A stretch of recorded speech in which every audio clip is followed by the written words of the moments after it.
untuk menjabat sebagai Ketua RW ingin mengucapkan terima kasih yang sebesar-besarnya kepada seluruh warga Bisket atas kepercayaan yang diberikan kepada saya, dan sebelumnya saya akan memperkenalkan struktur kepengurusan RW masa bakti periode 2020 hingga 2020 yang telah kami susun berdasarkan kebutuhan dan prioritas berdasarkan piramida Maslow. Dengan tidak mengesampingkan rasa hormat kami kepada para sesepuh dan para tokoh yang ada di lingkungan RW, berikut adalah susunan kepengurusan RW masa bakti periode 2020 hingga 2020. Ada bendara Bapak Haji Ahmad Gifari. Halo Bapak, bisa acungkan tangan? Ya. Pak. Ada seksi kebersihan dan fasum Bapak Pande. Sampurasun, Pak. Seksi PKK dan Posyandu Ibu Alexandra. Assalamualaikum semuanya. Dan seksi keamanan dan intelijen desa Bapak Tommy Herseta. Oh, ya, ini yang selalu. Ini nggak kelihatan. Telah hadir juga bersama kita malam hari ini tamu yang membanggakan yang akan membagikan cerita hari ini, yaitu Ibu Ira Karela yang saya hormati. Halo semuanya. Beliau adalah seorang art director di studio desain yang cukup benefit di Jakarta, Thinking Room. Selamat datang Ibu Ira. Pada kumpul warga kali ini, pertama kalinya seluruh warga dapat berkumpul dan berdiskusi secara langsung di pendopo kita bersama. Ini pendopo kita ya, yang di belakang saya ini. Ibu Ira Karela berbagi cerita sekitar 40 menit, kemudian akan dilanjutkan oleh sesi diskusi 1 jam dan foto bersama. Sembari mendengarkan cerita Bapak dan Ibu dapat menyampaikan pertanyaan melalui chat ya. Nanti pertanyaan dibacakan dan dijawab sebisa mungkin oleh Ibu Ira, dan Bapak Ibu di sini juga diperkenankan untuk menanggapi dan terlibat dalam diskusi. Terakhir, saya dan pengurus RW nantinya mengharapkan dukungan dan bantuan serta sumbangan saran dari Bapak Ibu sendiri seluruh warga untuk berpartisipasi dalam melaksanakan program kerja kami. Dengan sambutan dari saya selaku Ketua RW, apabila sambutan ini ada kata-kata yang kurang berkenan, saya mohon maaf yang sebesar-besarnya. Billahi taufiq wal hidayah. Wassalamualaikum warahmatullahi wabarakatuh. Bandung, 22 November 2020. Salam hormat, Satria Nur Zaman, Ketua RW. Amin. Terima kasih Pak sambutannya Pak. Terima kasih. Ya, itu tadi sambutan yang agak formal ya.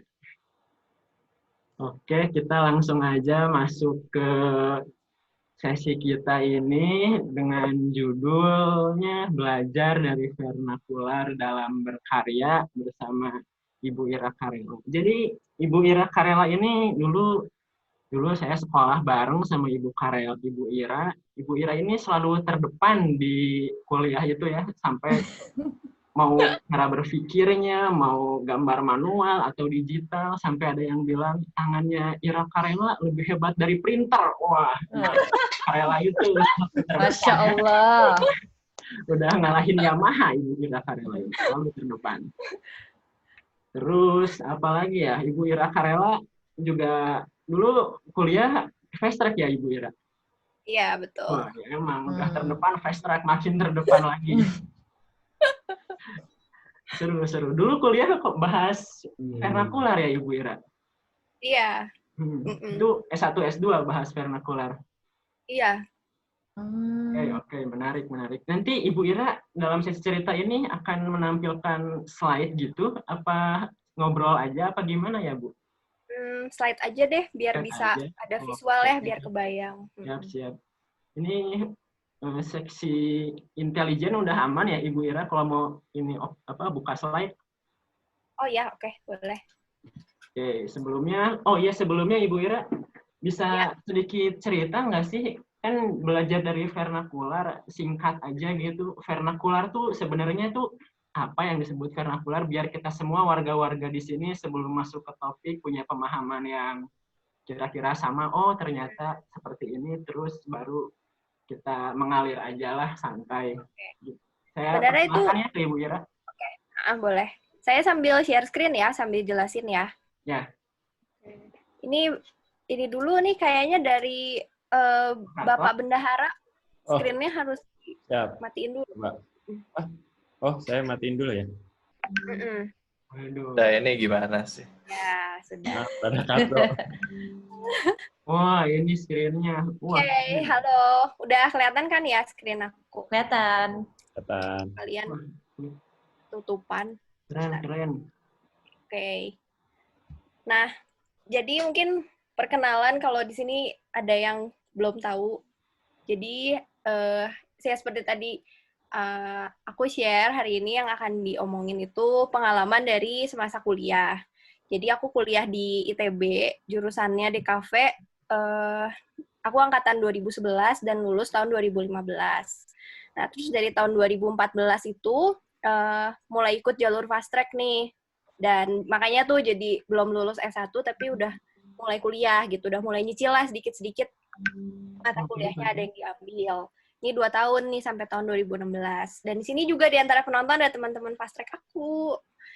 Nah, terus dan dari tahun 2017 sampai sekarang aku kerja di Thinking Room. Awalnya sebagai graphic designer dan sekarang jadi art director. Nah, ini sih mungkin sekilas ya kayak background-nya sekarang aku tuh kerja di mana dan ini beberapa karya dari Thinking Room yang kebetulan aku terlibat juga dalam prosesnya. Jadi sebenarnya kantor, kalau yang nggak tahu Thinking Room, sebenarnya kita studio desain yang nggak cuma ngerjain branding aja, tapi sebenarnya macam-macam gitu, mulai dari packaging, atau bahkan sampai waktu itu kita pernah ngerjain buat Backcraft juga gitu, buat inisiatif proyek pemerintah, atau sampai ke digital juga, untuk Genius, dan bahkan kita pernah ngerjain juga sampai grafik yang sifatnya lebih masif, yaitu buat sculpture di GBK. Nah, dengan background semua itu sebenarnya yang akan aku share hari ini lebih ke background pengalaman aku nih sama kuliah, hubungan percintaan saya dengan vernakular.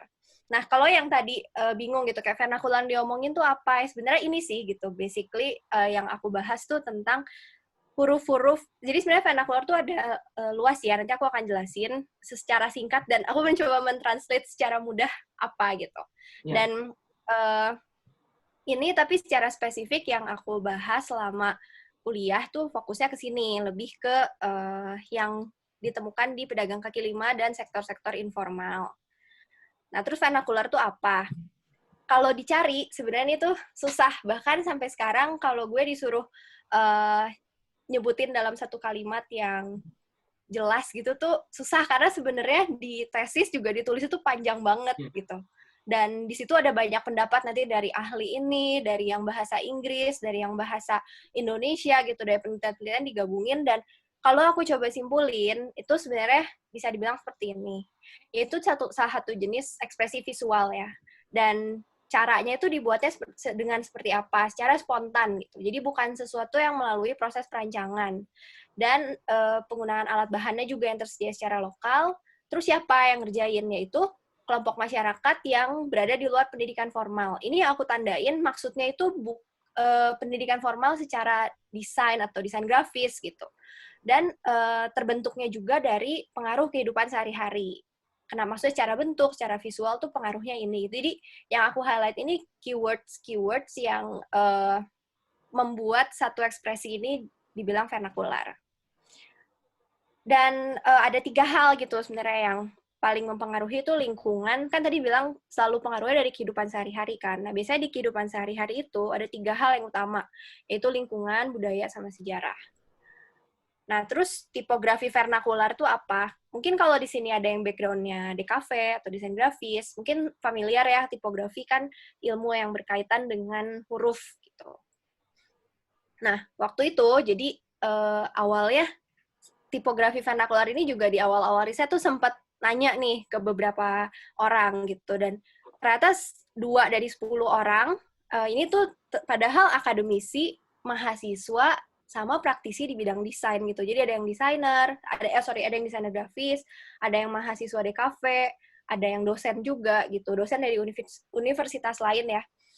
Kalau ditanya tahu nggak gitu tipografi vernakular tuh apa gitu, ternyata itu cuma 2 gitu yang tahu, dan ketika menjelaskan artinya apa atau kesuruh kasih contoh tuh benar gitu. Tapi 3 lainnya tahu tapi pernah dengar gitu, tapi nggak terlalu tahu sih gitu sebenarnya artinya apa, tapi ya pernah dengar aja gitu. Dan 5 sisanya tuh nggak tahu. Nah, tapi kalau yang di ITB sebenarnya lumayan familiar karena ada salah satu dosen kita yang disertasinya tuh nulis tentang tipografi vernakular ini. Dan banyak juga yang kalau taunya vernakular tuh street typography gitu. Dan jadi dua hal ini. Dan sebenarnya nggak selalu salah sih, tapi balik lagi gitu. Kalau yang bikinnya desainer gitu, atau seniman sebenarnya jadi bukan vernakular juga sih gitu. Karena tadi pengaruh juga kan kayak yang bikinnya tuh siapa dan pengaruh terbentuknya gimana. Jadi yang membuat dia jadi vernakular tuh bagaimana cara terbentuknya sih. Gitu. Nah, terus yang di waktu itu kan karena gue kuliah di Bandung kan. Nah, terus di Bandung sendiri kebenaran tuh banyak banget gitu. Mungkin situasinya agak berbeda sama di Jakarta. Selama gue kerja di Jakarta kayaknya untuk menemukan tipografi vernakular sekaya di Bandung tuh cenderung lebih susah. Nggak tahu gue yang kurang jalan-jalan aja ya gitu di Jakarta gitu. Cuma selama ini kayak lihat ragam tipenya gitu. Di Bandung, waktu, ini udah lama juga kan, ini udah 6 tahun yang lalu gitu ngelakuin risetnya. Itu tuh masih banyak banget. Dan kalau sekarang gue keliling-keliling, banyak juga gitu sebenarnya yang tadinya gue temuin ini, sekarang udah berubah gitu. Entah mereka pakai spanduk yang di print, atau kayak pakai apa ya, sponsor dari, kadang-kadang suka ada tuh dari kayak misalnya tech company atau apa yang kayak support buat local business kayak gini kan. Nah, tapi kalau yang jenis-jenisnya dilukis kayak gini, atau yang di cutting stiker, kayak yang di kaca-kaca angkot dan kaca toko emas ini, bukan toko sih sebenarnya, ini gerobak aja tukang emas, itu tuh yang bikin dia beda, karena dia dibikinnya tuh langsung di tempat gitu. Jadi kalau misalnya dia jualan di pasar atau di terminal, memang si tukang lukisnya, tukang tipografinya ini tuh ngerjainnya tuh langsung di tempat gitu. Jadi yang membentuk gambar apa ya, visualnya seperti apa tuh ya lingkungannya itu sendiri gitu, di mana si pedagang dan si yang bikinnya ini berada. Nah, terus jadi awalnya tuh dari mana? Awalnya dari pelajaran seminar desain grafis. Ini tuh salah satu mata kuliah sebenarnya di semester 6. Nah, kalau tadi ingat di foto yang awal waktu S2 nih, jadi salah satu yang membuat gue terjerumus ke dalam topik ini adalah orang ini. Ya, mungkin yang kuliah di DKV tahu, ini mama saya, ini Ibu Naomi. Nggak ada yang bawa, bukan mamahan ya. Jadi dari tahun 2014 waktu itu ada pelajaran seminar desain grafis nih. Terus udah gitu disuruh bikin penelitian kan, kita disuruh mengkaji objek atau fenomena desain. Nah, terus waktu minggu pertama kuliah tuh gue nggak masuk. Udah gitu, minggu depannya orang-orang udah mulai bawa topik, gue nggak tahu nih harus bahas apa. Akhirnya gue nanya kan, Bu, saya tuh nggak ngerti, ini suruh ngapain gitu. Karena belum pernah nulis jurnal anyway kan, gitu. Apaan nih gitu, nggak ngerti. Harus apa nih, objek desain apa yang dicari. Terus mentang-mentang karena dia tuh, kalau misalnya kalian Google ya, Naomi Haswanto Vernakular, itu keluar tuh. Ada beritanya. Dia dulu memang disertasinya, dia dapetin doktor tuh karena riset tentang tipografi vernakular ini. Gitu. Nah, terus mungkin dia semangat ya, wah kesempatan nih gitu, ada yang belum punya ide gitu. Jadi dia bilang, kamu udah aja gitu, teliti vernakular, gampang. Orang lain mah kalau misalnya neliti yang lain harus perizinan, apa repot. Kamu mah tinggal duduk aja di pinggir jalan, terus kamu fotoin semua angkot yang lewat, katanya. Saya baru nelitinya tuh pedagang kaki lima doang. Kamu teliti angkot deh, itu belum pernah saya teliti, katanya. Soalnya, gampang tuh, angkot mah tinggal kan lewat tuh depan kampus juga banyak. Kamu duduk aja pinggir jalan kayak gitu. Terus lumayan tergoda ya gitu, kayak oh iya ya, kayaknya gampang juga ya, nggak ribet gitu. Ya udahlah gitu. Akhirnya jadilah seminar tuh dimulai awal tuh angkot dulu justru gitu. Ya udah tuh akhirnya keliling-keliling kan, fotoin tiap ada angkot. Terus kemudian dulu kan gue ke kantor bawa mobil, jadi kadang di lampu merah tuh ada angkot gitu lucu. Ya udah difoto gitu pakai HP. Terus nanti pernah juga tuh naik angkot dari kampus, terus ikutin aja tuh dia sampai ke terminal, terus foto-fotoin semua yang ada di terminal. Ya udah aja gitu, tinggal kayak gitu udah langsung dapet kan bahan penelitiannya. Nah, terus apa tuh yang dibahas waktu seminar? Waktu seminar sebenarnya dasarnya di dua ini sih gitu. Jadi salah satu temuan disertasinya si Ibu Naomi, mungkin kan dia juga pengen teori dia dipakai kan gitu, kayak dipakai ke penelitian lain, jadi pembuktian dari disertasi dia gitu. Nah, akhirnya basisnya tuh ini gitu. Intinya tipografi vernakular di Bandung terbentuknya tuh dari gabungan antara tradisi sama visual populer. Kalau tradisi tuh ya apa kepercayaan atau kayak belief yang ada di diri mereka, dan visual apa nih di budaya populer gitu, entah di iklan atau di TV yang ada di sekeliling mereka. Nah, itu tuh ternyata menarik juga gitu. Kayak di angkot-angkot di Bandung, itu tuh banyak yang kayak bentuknya menyerupai kujang atau bedok. Kalau ini tuh kan sebenarnya senjata tradisionalnya di, gue lupa ya, maaf jangan dijudge. Jawa Barat apa Bandung sih?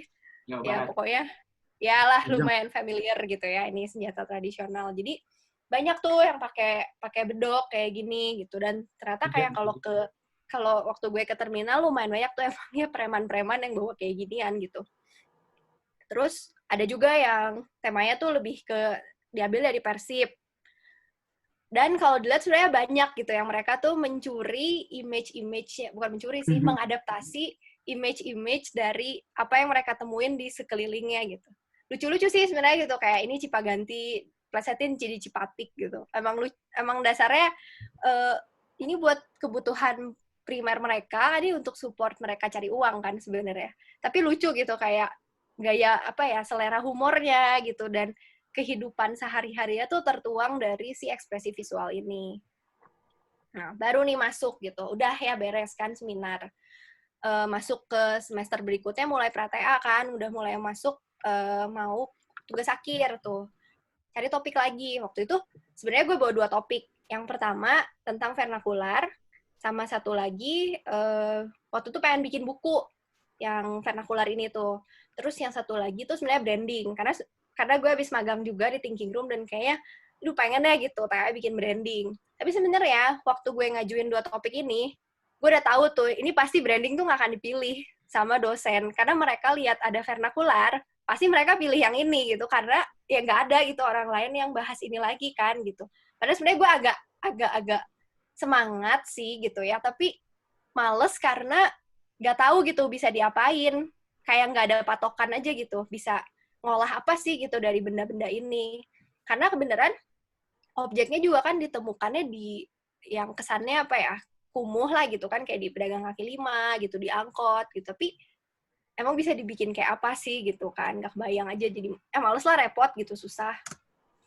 Nah, terus gue lihat-lihat nih, sebenarnya ada di luar negeri itu orang-orang yang record vernacular typography. Malah ini diambil di 2015 ya, 5 tahun yang lalu, ada website ini nih, vernaculartypography.com.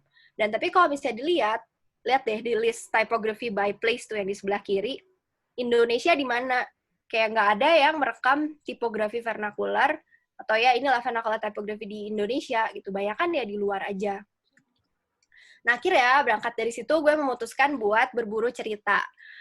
Sebenarnya kayak apa sih gitu. Kemarin kan gue udah nemuin nih banyak objek-objeknya, tapi sebenarnya kenapa sih gitu mereka bisa jadi muncul visual-visual kayak gitu. Nah, inilah proses yang gue jalani selama 2 tahun ya. Jadi dari zamannya seminar sampai ke tugas akhir, ya lumayan lama, tapi ya nggak setiap hari juga gitu dicicil, nanti ngumpulin yang ke pedagang kaki 5, terus cariin, nanya-nanya gitu kayak, Bang, ini yang lukis-lukis ini siapa sih gitu, ke pusat-pusat pedagang kaki 5.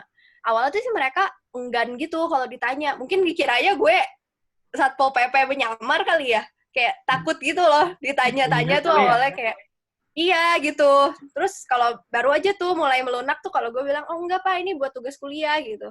Terus kayak kadang ada gitu yang kira, oh iya buat tugas sekolah ya gitu, ya udah gitu. Tapi kayak mungkin mereka bingung juga ya, ini tugas sekolah apaan, nanya-nanya ginian gitu. Terus sampai ini kayak bapak yang di tengah ini juga tuh yang lagi ngerokok, itu lumayan serem sih. Kayak gue kesana kan bawa kamera gitu kan. Terus kayak dia tanya, Bang Pineng, terus ya biasa lah ya kan preman-preman gitu, godain lah apa. Lumayan serem sih gitu pengalamannya, tapi seru juga gitu, karena ternyata kalau misalnya udah diajak ngobrol, udah ditanya kayak, Bapak dari kapan gitu bikin ini, terus lihatnya dari mana, kenapa bikinnya kayak gini, terus sehari-hari aktivitasnya kayak apa gitu. Bahkan gue sampai janjian nih sama si bapak yang lagi ngelukis tuh yang di atas, sampai, Pak, nanti saya datang lagi ya gitu, hari apa, janjian di sini. Terus dia semangat gitu, dia beli kuas baru, beli kaleng cat baru, dia kayak emang kayak mau demo ngelukis gitu di depan gue, dia semangat, jadi gue juga seneng kan, maksudnya mereka ya helpful gitu. Nah, terus udah nih dapet kan datanya, terus bisa diapain? Nah, akhirnya gue lihat-lihat dan buku-buku yang merekam tipografi vernakular terus sebenarnya udah ada itu di luar. Ini contohnya yang di sebelah kiri, ini kayak ada di kantor kalau nggak salah. Sama yang kanan, itu tuh bukunya Louis Philly. Yang kebanyakan tuh mereka jadi sifatnya kayak fotografi sih, jadi langsung tampilin aja gitu arsip-arsipnya kayak apa. Contohnya kayak gini, gitu. Bukannya jelek sih, bagus gitu, cuma yang kayak gini yang udah ada di pasaran waktu itu. Nah, akhirnya gue berpikir kan, kayaknya tipografi yang gue punya foto-fotonya nggak bagus gini deh gitu. Terus kayaknya nggak secantik ini gitu kalau ditampilkan. Ya udah literal cuma fotonya aja, bisa diapain lagi ya gitu yang menarik gitu di balik ini. Nah, akhirnya gue mencoba untuk memperkenalkan dan mengungkap sisi lain dari tipografi vernakular. Orang-orang kan mungkin kayak lo juga kalau lihat ini gitu, mungkin tahu kan kayak, oh iya bagus ya gitu, ini di mana? Oh misalnya di Italia atau di Amerika. Gitu. Tapi kenapa sih gitu gayanya kayak gini? Terus kenapa bentuknya seperti ini gitu kan? Nggak ada penjelasannya kan. Nah inilah yang coba gue lakukan di tugas akhir gitu, mencoba memperdalam lagi. Kalau yang awalnya waktu seminar cuma fokus ke satu objek aja, ini coba ke objek-objek lain dan coba digali gitu di balik ini ada apa. Akhirnya gue bikin buku nih dengan 5 cerita plus 1 album spesimen. 5 cerita ini apa aja? Nah, ini tuh gue tuangkan di buku ini. Bukunya sifatnya agak eksperimental sih sebenarnya waktu itu. Gue kasih judul Vernacular Versatile. Jadi kayak apa ya, dia bisa menyesuaikan kayak ragam macam-macam yang bisa menyesuaikan dengan ada di mana gitu dianya. Ini kira-kira bukunya. Dan ini tuh merekam macam-macam objek. Yang pertama itu ada cerita tentang orang di baliknya. Ini waktu itu gue belum sempat ketemu sama si bapaknya nih. Jadi ternyata di Bandung itu ada satu jenis gaya huruf yang kuat banget di tipografi di dunia vernakular pedagang kaki lima lah gitu. Banyaknya tuh ditemuinnya di alun-alun Bandung, di pusat kota. Nah tapi ternyata waktu gue riset ke kayak Lewi Panjang, ke daerah-daerah pinggiran, banyak juga nih yang gaya-gaya hurufnya kayak gini. Hurufnya tuh dibilangnya namanya huruf kuping. Kayak gitu tuh. Jadi kayak ada telinganya di samping si hurufnya. Kenapa dibilangnya kuping? Itu omongan dari si pelukisnya sendiri sih gitu. Kayaknya ini bilangnya huruf kuping gitu katanya. Nah, ternyata gaya huruf ini tuh karena sering dipakai. Si bapak ini kan udah tua banget ya. Dia umurnya 84 tahun nih. Dan dia udah melukis vernakular udah dari tahun 80-an gitu, suka ngelukisin gerobak-gerobak di Bandung. Akhirnya, karena banyak gerobak di alun-alun yang dia lukis dan gayanya seperti itu, akhirnya si pedagang kaki lima yang lain tuh berpikir, oh, kalau gue mau jadi bagian dari pedagang kaki lima di Bandung, gue harus pakai tulisan ini nih, gitu. Kayak tanpa sadar, mereka tuh mengerti kalau, oh, ini budaya yang terbentuk sebagai budaya pedagang kaki lima, gitu. Visualnya tuh kayak gini. Orang udah kenal kalau pedagang kaki lima Bandung tuh gini gitu. Akhirnya mereka yang terbentuk secara organik aja gitu di antara si pedagang kaki lima ini. Terus ada juga dari beca. Nah, beca ini jujur susah banget nyarinya. Karena apa? Karena dari tahun 2002, beca tuh udah dilarang di Bandung. Jadi kalau beca-beca yang masih ada tuh ya peninggalan yang dulu aja gitu. Dan udah nggak boleh di kota sih. Kalau di kota tuh sebenarnya ilegal gitu. Cuma boleh di pinggir-pinggir sebenarnya. Akhirnya beca udah nggak diproduksi lagi, dan ya pelukis-pelukisnya juga udah nggak ngerjain melukis beca lagi kan. Jadi susah banget gitu. Sampai nyari juragan-juragan becanya juga udah yang nggak jadi juragan beca juga gitu. Nah, akhirnya ya udah deh gitu, kayak gue ceritain aja nih background story yang bisa didapat sejauh ini. Terus ini kumpulin suatu, kebanyakan mereka banyak ngambil budaya pop gitu. Mungkin kalau lihat di sini ada unsur-unsur yang lumayan familiar kan, kayak dari Rolling Stones, itu tuh sebenarnya kayak dari Rambo, itu yang lumayan populer di masanya lah, kayak pas masa kejayaan beca gitu.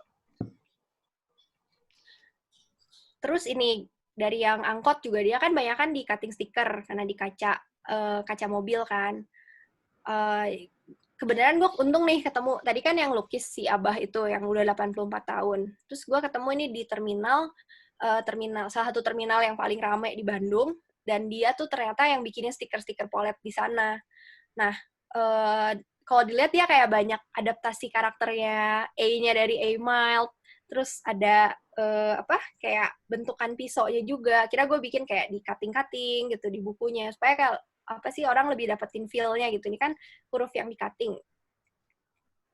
Terus ini juga gitu, kayak yang bentuk tukang emas tuh lumayan lucu juga, karena ternyata di sana tuh banyak signage yang toko-toko emas, kayak itu toko emas Eropa, toko emas gaya baru, itu gambarnya tuh pakai intan gitu, bentuk diamond gitu, dan akhirnya mereka coba mengadaptasi bentuknya ke dalam si hurufnya. Kalau dilihat kayak dibentuknya tajam-tajam. Mungkin mereka meminjam, oh ini kan di sekelilingnya di toko emas yang resmi, tuh pakainya bentukannya kayak gini. Jadi kalau gue mau menjadi bagian dari komunitas ini, gue harus menyesuaikan. Gitu. Ini kira-kira tampilannya. Ini terakhir tuh yang pangkas rambut. Waktu itu pangkas rambut dan tukang gigi. Soalnya biasanya suka deketan tuh dan lumayan mirip-mirip visualnya. Dan kenapa gue gabungin? Karena ternyata waktu dicari background sejarahnya, zaman dulu tuh tukang barber kayak gini, mereka tuh nggak cuma ngurusin potong rambut, tapi juga tukang gigi gitu. Jadi kayak merangkap sebagai tukang gigi. Ini nih ceritanya. Jadi katanya sih cikal bakalnya barber Spol itu yang lambang yang apa sih? Ada merah Yang putih merah biru, putih. Iya, itu. Katanya itu tuh karena biasanya kan mereka kayak tukang gigi, jadi kayak dokter tapi ya dokteran gitu ya, gimana ya? Jadi mereka tuh biasanya ada, kalau sakit katanya kan soalnya darah kita tuh kotor, jadi darahnya tuh dikeluarin, terus ini tuh kayak gambarnya yang di sebelah kiri atas. Nah, tapi kan kayak biasanya mereka ngegantungin si perban kain berdarahnya itu di tiang di depan tokonya. Tapi kan ketiup angin dia jadi kayak ngelilit, akhirnya jadi simbol itu yang dipinjem sampai sekarang. Katanya sih gitu. Gitu. Kalau dibaca-baca. Terus lucu-lucu sih gitu, kayak kalau dilihat bentuknya memang mereka melihat apa yang ada di sekitarnya gitu. Kayak ini dari objeknya kan dia rambut, kayak potong rambut, kayak seolah hurufnya digunting-gunting. Kalau ini juga ada, itu ada yang aslinya tuh di sebelah kanan. Dia kayak bentuk gusi dan gigi itu dia translate ke dalam si ekspresi hurufnya. Dan selain itu, karena kan sebenarnya tipografi yang ditemuin tuh banyak banget ya sampelnya, bukan cuma yang tadi gitu. Masih ada, sebenarnya lebih banyak lagi, tapi akhirnya gue pilih 101 atau 110 ya, lupa bahkan. Dia 100-an lah pokoknya sampel huruf yang akhirnya gue sajiin di buku ini jadi kayak spesimen gitu. Kayak ini ditemuinnya di mana, tanggal berapa gitu. Karena itu tadi kan vernacular sebenarnya tergantung dari lingkungan, sejarah, sama budaya. Mungkin ini yang gue temuin 5 tahun lalu. Kalau sekarang ada mahasiswa lain atau desainer lain yang coba riset vernacular, gue rasa bisa jadi hasilnya beda lagi gitu. Makanya kenapa gue bikin album spesimen ini, untuk merekam jejak perjalanan yang gue lalui selama 2 tahun itu gitu. Nah terus, belum sampai di sini ya. Semoga kalian masih semangat dengerinnya. Aduh, masih semangat gitu. Buat para warga, silahkan ya kalau ada yang mau mencicipi hidangan, ngopi, minum, bisa dinikmati di rumah masing-masing. Santai aja. Yeah. Kita belum berhenti, kita iklan dulu bentar. Lihat aja. Nah, terus tadi ya, kan gue di awal udah cerita gue ngambil jalur fast track. Nah, emang ya, gue juga nggak tahu ya, itu gue kenapa mudah banget terpengaruh sama Ibu Naomi. Lagi-lagi tuh dia gitu sebenarnya yang meracuni gue buat ikut fast track. Karena gue kayak tergoda sama embel-embel, ini kuliahnya gratis gitu. Kamu nggak usah tes loh. Kamu bayangin kalau S2 tuh susah ya, kamu tuh harus tes IELTS ya waktu itu, kalau nggak salah harus IELTS, terus nanti harus udah punya topik, harus wawancara, aduh ntar juga bayarnya mahal gitu kan. Udah ini gampang nih, gratis gitu kan. Oh iya ya gitu. Cuma 16 tahun loh, kamu nanti 2015 kan lulus nih S1, 16 tahun kamu udah lulus S2. Ya bener juga ya, good deal gitu kan. Kayak mikir, oke, ya udah ikutan. Ternyata tidak semudah itu ya teman-teman. Kayak apa ya, mungkin beda ya kayak sama teman-teman di sini, mungkin ada yang udah S2 juga gitu setelah beres kuliah. Rasanya tuh beda gitu. kalau gue lihat teman-teman S2 gue yang waktu itu bareng, mereka ada yang udah jadi dosen misalnya, atau ada yang udah kerja berapa tahun, terus mereka pikir, oh kayaknya gue harus mendalami ini gitu, mendalami sesuatu lagi, dan akhirnya memutuskan buat S2. Kayak Satria juga sebenarnya sempat udah lulus dulu kan, baru ambil MBA kan. Nah, itulah gitu. Sedangkan kalau gue kan kayak beneran, atau sih ya ini juga bener-bener kayak cuma tergoda gitu ya. Kayak ini seolah mudah, ternyata tidak gitu. Malah jadi bingung sebenarnya kayak, aduh ini harus bahas apa gitu. Dan bahkan gue nggak tahu gitu goalnya tuh apa. Karena ada juga gitu temen gue yang S2 karena mereka memang pengen jadi dosen, dan ini jadi batu loncatan yang bisa membantu mereka untuk next step-nya biar untuk S3 gitu. Sedangkan gue sih sebenarnya nggak merasa ada panggilan itu gitu di saat itu. Mulai nih gitu, tesis tuh udah harus dipikirin, bahkan lagi mulai begitu beres TA langsung gitu ya, gue agak lupa sih. Pokoknya gue bingung dan lumayan stres sih waktu itu, kayak anjir harus bahas apa ya gitu. Ya udahlah ya, nggak mau pusing, udah vernakular aja lah, kan udah tahu gitu. Udah ada stok bahan nih gitu. Tinggal ini gitu. Ternyata nggak gampang juga gitu. Lo bayangin judulnya. Ini tuh sebenarnya judulnya panjang banget. Ini kalau misalnya kalian lihat videonya, ini tesis aku ya. Liatin judulnya segini, lo bayangin udah kayak paragraf pengantar nggak sih? Coba bacain, Ra. Coba ya, boleh nggak? Itu nggak kelihatan. Oke. Judulnya Kajian Semiotika Sosial pada Tipografi Vernakular dan Perancangan Typeface Kuping berbasis karakteristik vernakular masyarakat pedagang kaki lima di Kota Bandung. Jadi kayak dulu gimana tuh secara singkat?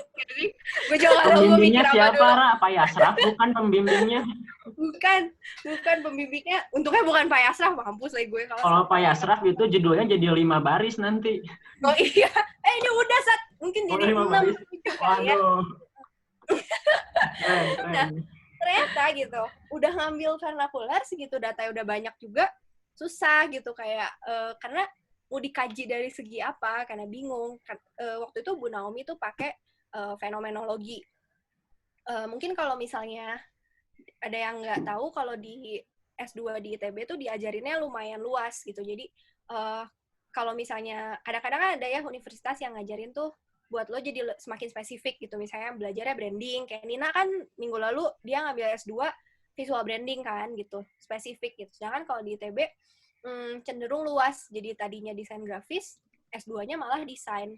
Dan pengajarnya juga ada dosen dari desain produk, desain interior, dan yang diajarin tuh kayak alat-alat dan bahannya. Kayak lebih ke alat sih sebenarnya. Jadi kayak lo tuh mau masak, terus lo tuh diajarin gitu. Ini tuh ada kompor, alat tuh ada oven gitu. Ada apalagi ya, misalnya gue nggak bisa masak sih. Ada batu bara gitu misalnya ya. Nah, baru nanti kalian tuh yang pilih sendiri gitu. Kita mau bikin apa, misalnya mau bikin nasi goreng. Nah, nasi goreng tuh cocoknya pakai apa? Misalnya kau pakai kompor. Terus alat-alat apa lagi nih yang perlu kita siapkan. Nah, kira-kira gitulah gambarannya. Nah, tapi si alat-alat ini tuh bentuknya teori-teori desain dan cara-cara riset sebetulnya.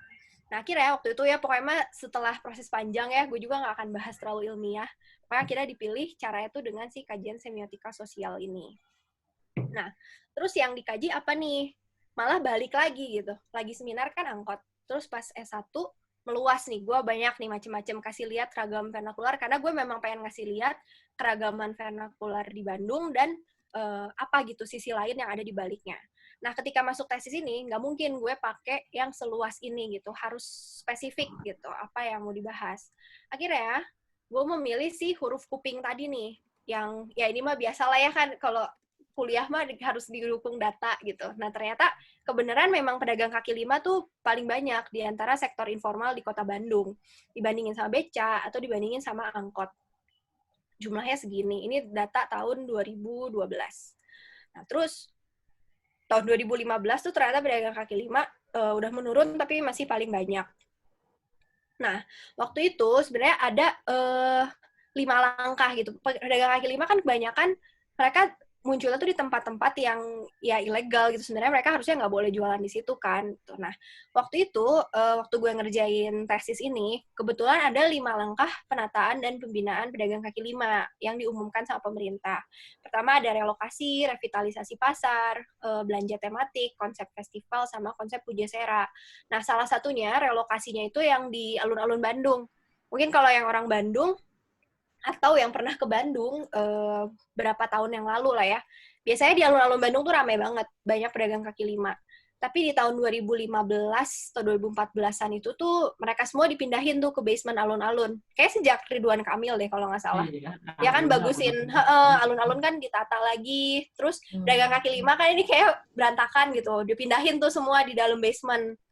Nah, ini sih contohnya, ini salah satu yang ini karyanya Andi Rahmat nih dari Nusae. Waktu itu salah satu yang bentuk revitalisasi pasar tuh kayak gini, Pasar Cijerah waktu itu. Gue juga lupa sih ini akhirnya udah dibikin apa enggak. Nah, waktu itu gue relate ke sini nih. Terus gue menemukan si yang di basement itu ada ini.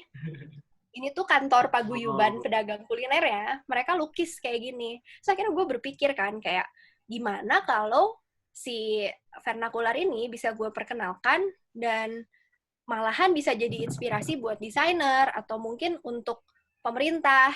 Kalau misalnya mau menata atau merelokasi pedagang ini, kenapa nggak start dari something yang familiar untuk mereka gitu. Bukan menempatkan mereka di satu tempat baru yang mungkin asing buat mereka. Karena ya sebenarnya ini bukan, meskipun pedagang kaki lima mungkin kumuh gitu, karena mereka berantakan lah, kotor apa, tapi sebenarnya sumber inspirasi ini udah gue coba gitu waktu tugas akhir, bisa sebenarnya gitu diolah jadi karya desain yang lain lah gitu, nggak mesti harus plek-plekan, oh ya udah gitu vernakular harus persis gitu kayak gitu. Sebenarnya entah itu mau dirapihin atau mau diselipin gaya yang lain, tapi tuh bisa gitu jadi inspirasi desain. Nah itulah makanya kenapa gue, ini maaf ya animasinya rada jijik, gue tuh ini waktu zaman kuliah. Jadi dari PKL ya waktu itu, terus kan PKL tuh menimbulkan masalah ketertiban kota dan butuh solusi lah ya. Terus selain itu di sisi lain dia juga ada budayanya nih gitu, budaya visual yang lumayan menarik, yaitu si tipografi vernakularnya. Dan ini tuh jadi satu mengandung nilai budaya masyarakat sektor informal. Karena udah terbukti kan, kayak yang si pedagang kaki lima itu aja, dia lihat, oh ini gayanya vernakular, gayanya pedagang gerobak di Bandung tuh hurufnya ini gitu. Karena mereka sendiri gitu yang dibilang, kayak, Bapak kenapa hurufnya kayak gini? Ya ini kan gayanya huruf gerobak Bandung gitu. Intinya mereka menyadari sendiri kalau ini tuh bagian dari komunitas mereka. Tuh. Nah, inilah yang coba gue lakukan gitu. Gimana caranya tipografi vernakular bisa jadi sumber inspirasi untuk desain grafis, entah nanti jadi identitas, atau jadi untuk sosialisasi, dan bisa dimulai dari huruf gitu. Karena kebetulan ini typeface juga gitu. Dan typeface kan sebenarnya huruf tuh bisa diaplikasikan ke banyak bentuk karya grafis gitu. Dan ya semoga ini bisa jadi solusi untuk masalah ketertiban kota tadi. Nah sebenarnya sih ini karena ya balik lagi, karena ini buat kuliah kayak harus serve greater purpose gitu kali ya, makanya dihubunginnya ke sini gitu. Nah kalau mau lihat sebenarnya ini rumit, kayak ini alur perancangannya gitu. Waktu itu ada penelitian dan juga perancangan. Ya, prosesnya ribet lah ya, ini nggak usah dibahas detail, pusing. Lintas bisa nggak? Penasaran. Nah ini objeknya nih, si huruf pedagang kaki lima yang gue bahas di tesis. Akhirnya dikumpulin dan si sumber-sumber datanya disortir lagi, kira-kira pakai purposive sampling gitu, kayak mana aja nih kira-kira yang relevan sama penelitiannya. Nah, waktu itu ada 3 informan nih. Yang pertama, informan pertama ini si Pak Ali Imron yang umur 84 tahun tadi, yang gue nggak sempat ketemu waktu tugas akhir, dan ternyata ini ketemu nih di S2. Nanti gue bakal ceritain prosesnya. Dan yang kedua, itu si Pak Tatang, ini dia juga tukang lukis vernakular yang kebetulan dia punya gerobak, maksudnya dia sambil jualan juga gitu, jadi pedagang kaki lima juga. Dan satu lagi tuh pakar yang waktu itu gue wawancarain dan minta masukan juga gitu, saran dia tuh Profesor Cecep Rohendi Rohidi. Dia pakar antropologi seni yang menulis buku Ekspresi Seni Orang Miskin. Dan itu jadi salah satu source-nya Bu Naomi juga tuh waktu penelitian. Akhirnya dia bilang, kayaknya kamu harus deh gitu ketemu sama dia dan dapetin insight gitu dari dia yang bisa kamu hubungkan ke temuan kamu dari informan-informan ini. Nah, akhirnya gue cari nih, kalau si Pak Tatang ini tuh udah ketemu nih gampang ya. Si Pak Ali Imron ini susah banget, ya Allah gitu. Nyari ke alun-alun, kemana tuh nggak ada. Mungkin kan dia udah tua juga kan gitu. Nanya ke pedagang kaki lima yang lain, terus katanya, oh iya dia mah di Sumedang, sekarang di rumahnya. Mampus nggak lo, gue harus ke Sumedang kan. Bahkan si Pak Cecep ini juga dia di Semarang. Itu gue beneran ngambil kereta, jadi berangkat jam 9 malam, sampai Semarang jam 5 pagi. Terus gue langsung ke universitas tempat, enggak ke universitas, ke rumahnya si Pak Cecep ini, ngobrol-ngobrol, terus ya gue kemudian ada teman juga kan orang Semarang, waktu itu nemenin selama di Semarang seharian, malamnya jam 9 gue langsung balik lagi ke Bandung. Beneran kayak Pepe Semarang-Bandung cuma demi ketemu si bapak ini gitu. Dan sama halnya dengan si Pak Ali Imron, lagi tuh gue ke Sumedang tuh. Ternyata memang di Bandung itu, kalau dilihat pedagang kaki lima tuh dari sebanyak itu, 60%-nya jualan makanan. Dan 80%-nya ternyata malah pendatang gitu. Jadi nggak heran kalau si bapak ini juga, si Pak Ali Imron, kan dia tinggalnya di Sumedang nih rumahnya. Tapi dia memang sering ke Bandung untuk yang ngerjain pedagang-pedagang inilah, pesanan-pesanannya gitu. Dan si pedagangnya juga banyak yang dari pinggiran sebenarnya, bukan dari kota Bandung asli gitu. Misalnya mereka orang Sumedang atau orang ya sebenarnya kayak Soreang gitu juga udah masuk pinggiran sih sebetulnya ya, orang-orang kabupaten atau yang kayak Tasik. Tasik mah kejauhan sih kayaknya. Sumedang sih kayak masih ya. Kopo. Ya Majalengka lah gitu kalau enggak. Oh, Dari sekitar Bandung yang masih ada akses kereta, mereka bisa gitu ke Bandung misalnya tinggal seminggu atau berapa hari, terus nanti pulang ke daerahnya gitu buat jualan. Nah, ternyata setelah gue mencoba ngobrol nih dengan bapak-bapak ini dan dapat insight dari Pak Cecep juga, kenapa sih gitu bisa terbentuk gaya yang seperti ini dan kenapa kecenderungannya mereka kok kayak ngikut-ngikutin sih budaya-budaya populer tadi tuh yang kayak ngambil dari e-malt lah, ntar ngambil dari logo Pertamina, ntar dari iklan apa, dan ternyata itu tuh karakteristik mereka yang asalnya kan dari desa nih kebanyakan background-nya. Dan mereka sekarang pindah nih ke kota gitu, melalui proses urbanisasi. Yang mana karakternya beda, di kota itu modern, tapi background mereka sebagai orang desa tuh tradisional pemikirannya. Dan ketika masuk ke kota, mereka tuh pengen menempatkan diri dan ingin diterima sebagai bagian dari warga kota gitu. Nah, ini bagian ribetnya. Jadi waktu itu sebenarnya si kajian semiotika itu tuh ada di ranah si metafungsi makna ini. Jadi intinya sih melihat dari pertama sampelnya tuh banyak nih dikumpulin, terus dilihat patternnya, dikelompok-kelompokin nih. Misalnya ada yang bentuknya dekoratif, ada yang sans serif, ada yang serif gitu. Terus ada lagi yang script, misalnya yang tulisan tangan, tulisan handwriting gitu. Nah, dari kelompok-kelompok ini dilihat sebenarnya apa aja yang poin-poin yang menyatukan benang merahnya apa, dan dikaji melalui 3 metafungsi makna ini gitu. Ada makna representasional, itu yang terbentuk dari gagasan apa sih gitu yang mendasari di baliknya. Terus makna secara komposisi, dari cara mereka menata si hurufnya, kayak menaruh di bidang itu gitu. Mana yang dibikin lebih gede, mana huruf yang ditaruh di atas, mana yang ditaruh di bawah. Itu tuh sebenarnya mereka ngomong apa gitu, dibalik cara layout seperti itu. Dan ada juga makna interaksi gitu, yang muncul dari si emosi yang terlihat ketika berinteraksi dengan si objeknya. Sejujurnya, jujur banget ya, ini mah di sini gue juga nggak ngerti-ngerti amat ya tentang ini, sampai sekarang gitu. Kayak waktu itu susah banget, jadi ya udahlah baca terus ya udah dikerjain, tapi sekarang udah lupa karena susah dan tidak mudah dimengerti ya. Terus intinya ini sih waktu itu distrukturin jadi seperti ini gitu. Secara representasional sebenarnya gagasan apa sih gitu yang ada di balik mereka, sebenarnya karena keinginan mereka untuk dipandang sejajar sebagai warga kota tadi gitu. Tapi ada 2 hal, di satu sisi mereka keinginannya begitu, tapi di satu sisi juga tetap ada kesederhanaan dan spontanitas sebagai latar belakang mereka yang dari desa itu gitu. Dan lucunya ini tuh bukan identitas gitu, bukan ini tuh hurufnya Ira gitu. Tapi ini adalah huruf Ira sebagai pedagang kaki lima yang mereka akui ya ini identitas kolektif mereka gitu sebagai satu kelompok komunitas gitu.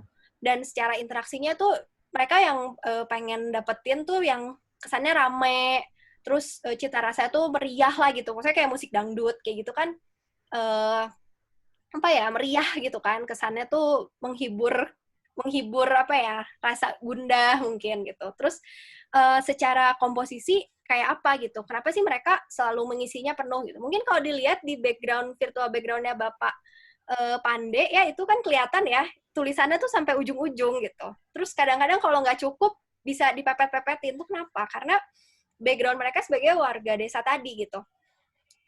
Di satu sisi mereka ada keinginan pengen tampil menonjol, tapi di satu sisi juga mereka tuh masih ada kepercayaan horor fakui, ya itulah, yang takut akan kekosongan. Iya, jadi itu kepercayaan tradisional yang kalau misalnya mereka tuh percaya kalau ada bidang kosong, itu bisa diisi sama roh gaib gitulah. Jadi intinya tuh kalau bidang harus diisi penuh. Mungkin makanya kalau dilihat bentuk-bentuk budaya tradisional kan biasanya penuh tuh, selalu rame gitu. Nah ini nih, waktu mengunjungi rumah si bapaknya, si Pak Ali Imron ini. Ini suara gue masih kedengeran nggak? Masih. Masih. Masih ya, oke. Nah si bapak ini tuh, dia nggak cuma nulis gerobak aja, tapi kadang ada spanduk juga, dan rumahnya tuh kayak gini beneran di desa, dan bahkan bukan desa yang rumahnya masih nempel satu sama lain, tapi ya udah kayak hutan, bukan hutan sih, kebun-kebun gitu ya, pepohonan, terus rumah dia gitu sendiri. Nanti rumah tetangga lagi tuh masih di mana gitu. Bahkan mobil gue sampai nabrak waktu kesini karena jalannya sempit banget. Terus lagi, waduh ini udah nggak bisa lewat nih, puter balik semua nabrak. Akhirnya berhenti gitu, parkir di restoran, terus naik motor dijemput ke sini akhirnya. Buah usaha ya. Ternyata iya, nah terus kenapa sih gitu si bapak itu bikin kayak tadi? Mungkin kalau dilihat di sini ya, kayak lihat kan basic hurufnya tuh dia bikin yang lurus-lurus tuh, kayak huruf, dia sebutnya sih bahasanya huruf teknik katanya. Ternyata dia tuh zaman dulunya, sebelum, dia lumayan pro nih, sempet jadi tukang gambar sih, mungkin kayak drafter kali ya. Dia jadi tukang gambar teknik gitu di pabrik senjata katanya. Terus dia udah keluar juga, dan dia akhirnya jadi bikinin huruf-huruf kayak gini nih gitu. Dan jadi bentukan huruf dasar dia selalu dasarnya tuh huruf teknik, tapi kenapa dia selalu bikin elemen dekoratif ini? Karena menurut dia ya lebih bagus gitu, lebih perlu dihias. Dan dasarnya dari apa? Ternyata dia tuh pernah juga kerja jadi bukan pelukis wayang golek sih, tapi tukang benerin wayang golek. Jadi kalau misalnya ada yang udah bocel-bocel catnya gitu, nah dia tuh yang rapihin, dia yang lukisin lagi. Nah jadi elemen dekoratif yang dia tahu tuh ya gaya-gaya seperti ini gitu. Dia mengambil adaptasinya tuh dari sini. Makanya kalau dilihat kayak lekukan-lekukannya gitu, mungkin kayak simplifikasi dari ornamennya wayang golek. Dan bentukannya juga, kenapa sih gitu, dia melihat huruf ini tuh harus dihias gitu, perlu ada sesuatu di si kupingnya ini tuh harus ada. Karena ternyata setelah digali, ya di sekeliling dia gitu, budaya populer yang berkembang, film-film seperti ini gitu di masanya. Film-film koboi itu kan pernah populer tuh di masanya gitu. Tuh ini kan bahkan kayak tulisan-tulisannya selalu kayak ada kupingnya itu kan. Jadi sebenarnya dia mencoba, oh ini loh gitu yang diterima di budaya populernya gitu. Akhirnya dia mencoba niru ke sana, tapi dengan background dia yang pengalaman dia dan tradisi yang dia ada gitu sebagai background-nya orang Jawa Barat gitu. Akhirnya dia yang muncul ya visualnya seperti itu. Bukan kayak koboi juga, malah jadi ngambilnya dari si wayang golek tadi. Ini rumah si bapaknya nih.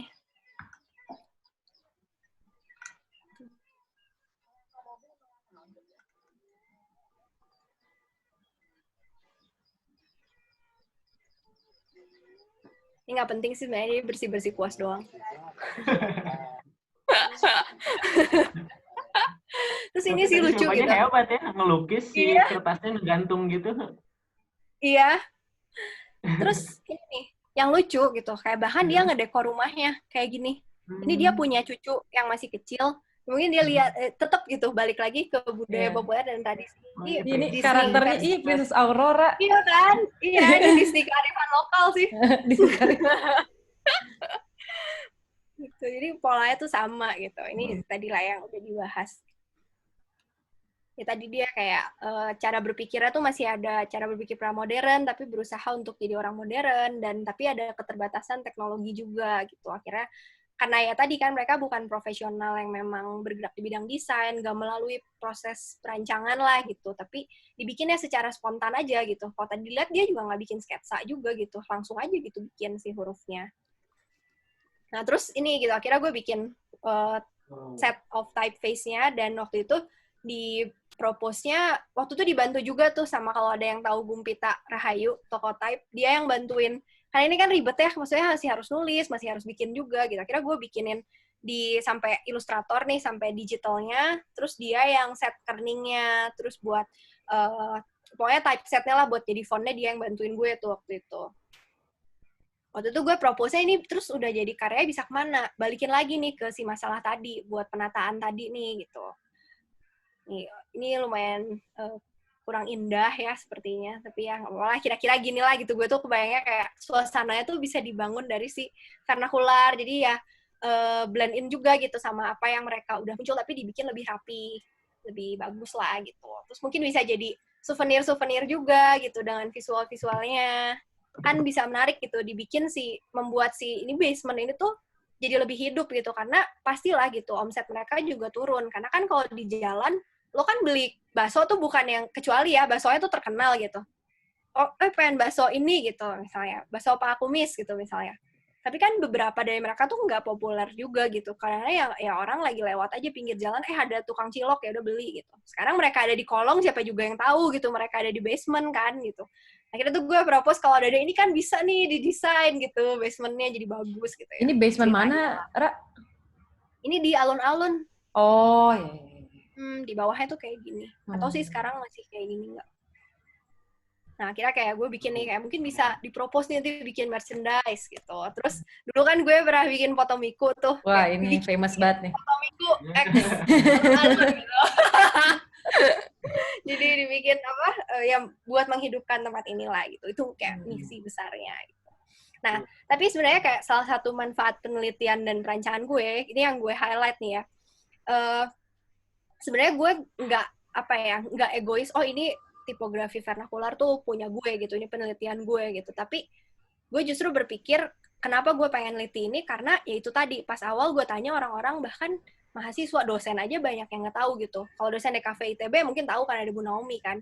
Tapi desainer di luar sana mungkin banyak yang nggak tahu gitu. Sebenarnya bisa loh gitu mengolah sesuatu yang kalau lo mau ngomongin budaya lokal, budaya Indonesia tuh nggak melulu harus yang sifatnya tradisi gitu. Ini ada alternatif lain yang mungkin ketika konteksnya tepat bisa lo pakai gitu sebagai sumber inspirasi. Dan akhirnya kayak gue berharap kayak model ini tuh bisa diadaptasi sama siswa atau akademisi atau praktisi di bidang DKV lah, atau ya sebenarnya nggak harus DKV ya, kalau misalnya ada yang mau bikin kursi gitu bentuknya terinspirasi dari huruf vernakular ya silahkan gitu kan. Nah terus ya itu tadi, karena di akhir kan gue masuk ke thinking room nih gitu, kebetulan nih juga teman-teman aku ada di sini dan ada satu project tahun lalu, mulai tahun 2019, tapi baru terlaksana eventnya itu di tahun 2020. Itu namanya Tenda Harmoni. Ini untuk booth-nya MLD di Java Jazz 2020. Waktu itu gue bahkan bukan art director atau desainer yang terlibat sebenarnya. Yang terlibat itu yang lead project ini Ritter, graphic designer, ada Bram yang ada di sini juga. Dan waktu itu kita collab sama Seeds Motion. Dan juga ada arsiteknya Willis Kusuma. Kenapa kita collab sama begitu banyak orang? Karena yang mau kita bangun adalah satu spatial design gitu. Waktu itu ini eventnya di GI Expo dan ini gitu areanya, dan bisa dibikin apa nih gitu di area kosong ini gitu. Dengan gabungin art and sound kan, experience musik dan juga visual gitu. Nah akhirnya waktu itu Ritter gue inget banget tuh gitu, malam-malam lagi lembur, tinggal kayak beberapa ya, berdua atau bertiga gitu. Terus Ritter kepikiran gitu, kemarin kan proyeknya dia yang lead gitu. Ra, gimana ya, kayaknya MLD cocok deh gitu, pakai vernakular. kayak menarik gitu, bikin terinspirasi dari tenda-tenda kan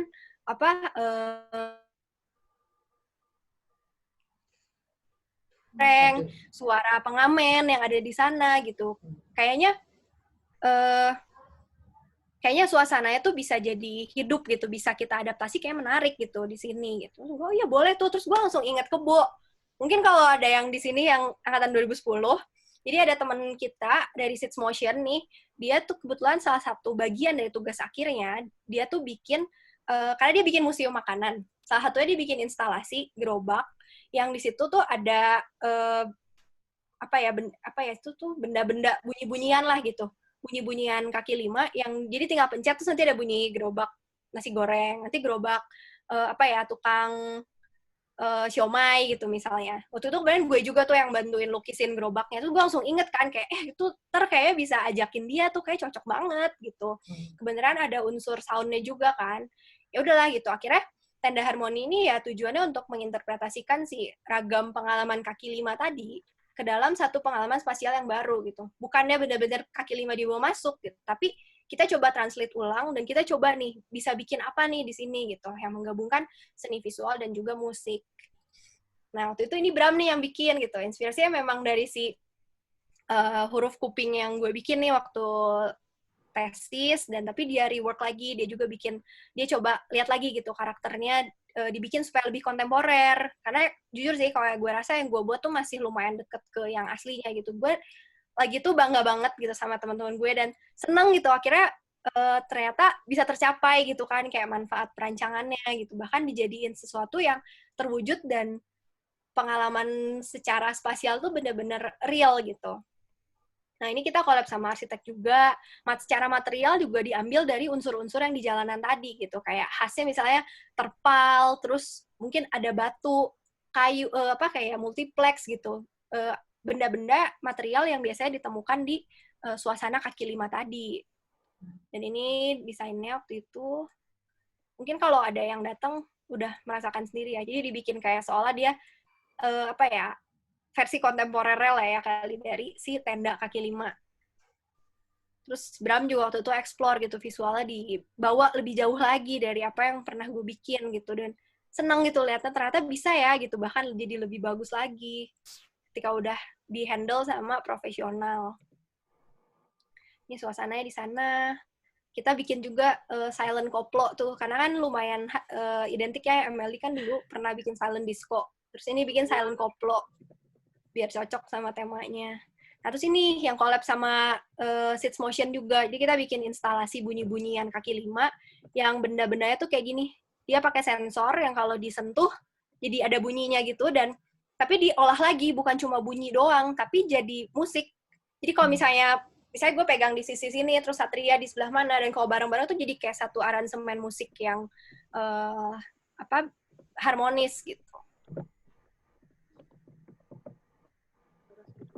Nih, dan ini udah mau selesai sih. Lu capek juga ya ngomongnya. Boleh minum dulu, minum dulu. Oke, minum dulu ya. Nikmati hidangannya, Ra. Hidangan. Ya, jadi yang pertama apa sih gitu yang gue pelajari? Ini kan judulnya belajar ya dari vernakular. Yang gue pelajari yang pertama, ternyata gue bisa gitu berhasil mewujudkan manfaat perancangan ini gitu, dan dengan mengenalkan itu semua gitu, dengan gue kayak seneng gitu jerih payah gue yang cari sumber datanya sampai harus digangguin preman lah, terus ya perjalanan selama 2 tahun itu tuh nggak sia-sia gitu. Ternyata ya sekarang juga mungkin kalau kalian lihat di internet gitu, karya-karya yang terinspirasi dari vernakular, kemudian kayak teman kita Jaka juga, mungkin kalau ada yang tahu, anak Visius itu juga sering gitu bikin karya-karya dari vernakular gitu ya, meskipun mungkin Jaka bukan terinspirasi dari gue juga sih gitu ya, cuma seneng aja gitu melihatnya ternyata sekarang kayak banyak gitu, dan situasinya mungkin udah nggak kayak 5 tahun yang lalu. Terus kayak visualisasi budaya Indonesia tuh nggak harus sesuatu yang tradisional, tapi bisa juga sesuatu yang ada di tengah-tengah ini gitu, something yang inspirasinya tuh dari tradisional tapi ada unsur populernya juga, dan ini satu bentuk budaya yang lain gitu menurut gue, yang terbentuk dari si proses urbanisasi tadi. Terus gue belajar untuk ini dari prosesnya sih sebenarnya, bukan dari hasilnya gitu. Gue belajar untuk menemukan pola adalah yang tampaknya susah gitu buat dibaca.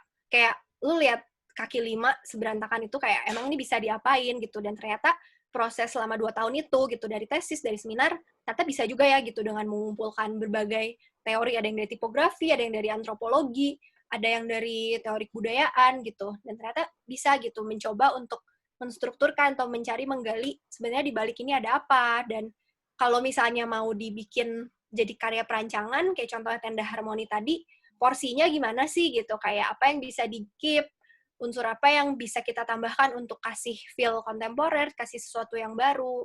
Tuh. Dan yang gue rasakan itu selama itu, kayak selama proses 2 tahun itu sebenarnya kayak tersesat di hutan sih gitu awalnya. Gitu. Meskipun untungnya ada Bu Naomi gitu ya, yang dia ya cukup membantu juga gitu dengan background dia, tapi kayak lo tersesat, terus kayak lo tuh harus cari jalan keluar dan harus survive, tapi ya cari alat-alat dan bahannya tuh harus sendiri gitu. Ya lo harus carilah, terserah ngulik teori apa, teori ini gitu. Ini hubungannya kemana, terus connecting the dots-nya gitu. Kayak, oh ini kan hubungannya ke tipografi nih, coba deh cari gitu. Di teori-teori tipografi ada apa? Oh ternyata ada gitu orang yang mengkaji tipografi dari segi semiotika misalnya, terus dari mana? Mencari si alat-alatnya itu, sampai akhirnya supaya bisa survive dan keluar dari si hutan belantara ini. Dan mungkin ini gitu yang terakhir gitu, gue belajar untuk mencintai prosesnya. Karena sebenarnya meskipun kayak tadi gitu tersesat dan gue harus cari jalan sendiri, ternyata proses ini juga gitu yang membentuk sampai ke sekarang. Sampai akhirnya kayak untuk dapetin, ini mungkin implikasinya lumayan jauh gitu, tapi gue merasa gue nggak akan bisa ketika sekarang gitu, misalnya di kantor dapetin satu challenge, satu project yang kayaknya tuh susah gitu, kayak aduh ini susah banget gitu, nggak tahu baca pattern-nya gimana gitu, tapi proses selama 2 tahun berkutat dengan vernakular inilah gitu yang akhirnya membantu gue untuk, oh gimana sih gitu caranya mencari, untuk mencari data, untuk connecting the dots-nya gitu, dan mungkin proses yang sulit ini, yang panjang inilah yang akhirnya membantu gue untuk membentuk diri gue sebagai desainer sekarang, dan bahkan masih terus belajar juga gitu untuk bisa improve lagi. Mungkin hatur nuhun sadayana ya, udah segitu aja, capek aku teh ngomong terus. Ya, Ya. tangan dulu dong nih buat Ira. Udah ini Ra, kirain masih panjang. Ini berapa menit ya? Bener gak nih? Kita bener. ya bener lah. Bener lah ya. Cukup lama. Menarik ya tadi topik yang disampaikan oleh tamu kehormatan kita.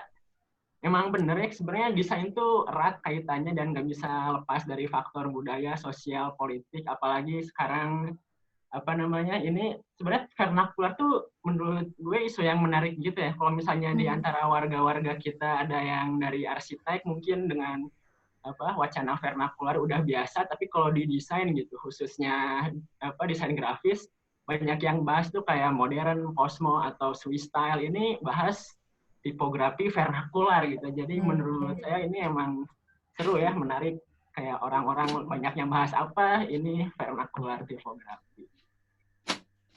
Seru. Ya. Terima kasih. Kalau nggak salah dapat 100 kan ya Ra, ini nilainya. Cetak sejarah. Cuma karena ini kali Bu Naomi aja sayang sama gue.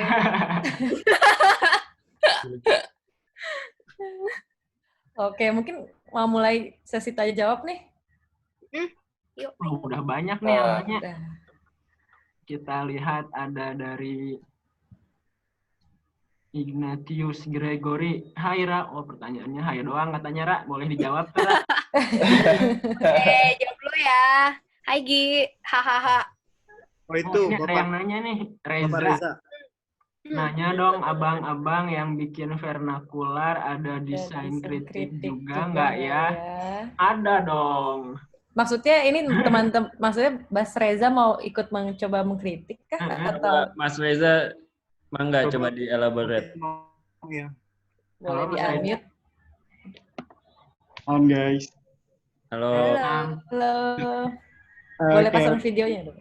Mana videonya ya? Iya. Oh, video. ada gambarnya.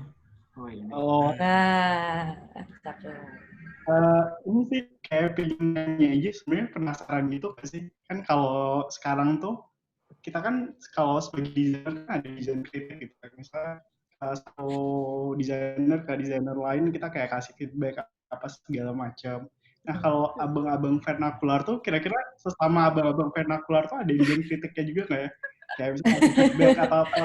Kayak Kayak bertanya apakah desain kritik itu cuma buat para desainer modern apa gimana gitu? Iya, menarik tuh. Tadi soalnya kan kayak Ira bilang tadi ada yang si Pak Ali Imran sama yang muda tuh, yang masih muda. Nah, iya itu mereka tuh juga kayak suka ini bareng nggak sih, diskusi bareng gitu sampai kayak ngebuat gimana? Kayaknya kalau diskusi kayak desainer kayak nggak tahu ya. Coba sejauh yang sama ini gue berinteraksi sama mereka sih, gue nggak pernah denger tuh ada desain kritik di antara mereka sebenarnya. Gitu. Takut selek kali ya? Jadi kayak ya udah sebenarnya mah bikin aja, ntar tahu-tahu jadi aja gitu. Iya. Itu gini gitu. Simpel itu aja gitu. Dan kayak nggak ada ini ya kayak plagiat lu gitu. Ini kan gue yang bikin.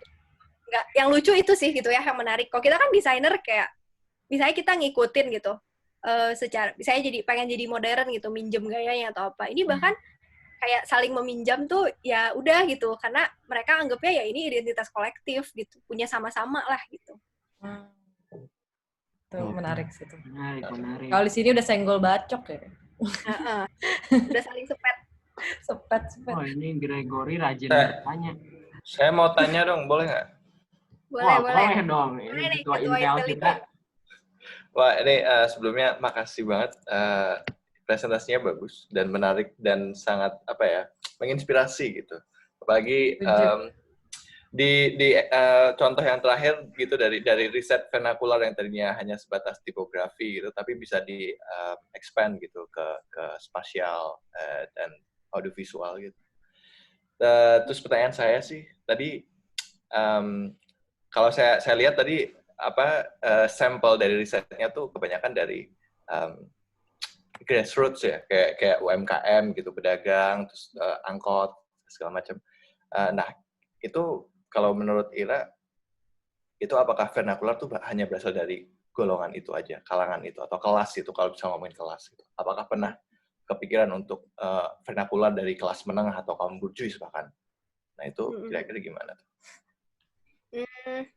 Mungkin kalau sejujurnya sih gue nggak ragu ya kalau bilang ini benar apa enggak nih kalau dari kaum borjuis gitu, karena gue rasa yang membuat vernakular di Bandung itu terbentuk kayak gitu sebenarnya bukan karena mereka kelas menengah ke bawahnya sih sebenarnya gitu, tapi karena tadi kan background-nya yang penting dia bukan sesuatu yang bukan yang memang desainer, bukan memang dirancang gitu. Jadi mungkin nih misalnya kayak gue, ini menurut pendapat gue sih sebenarnya, ini sebenarnya perlu didukung lagi dengan sumber yang lain ya.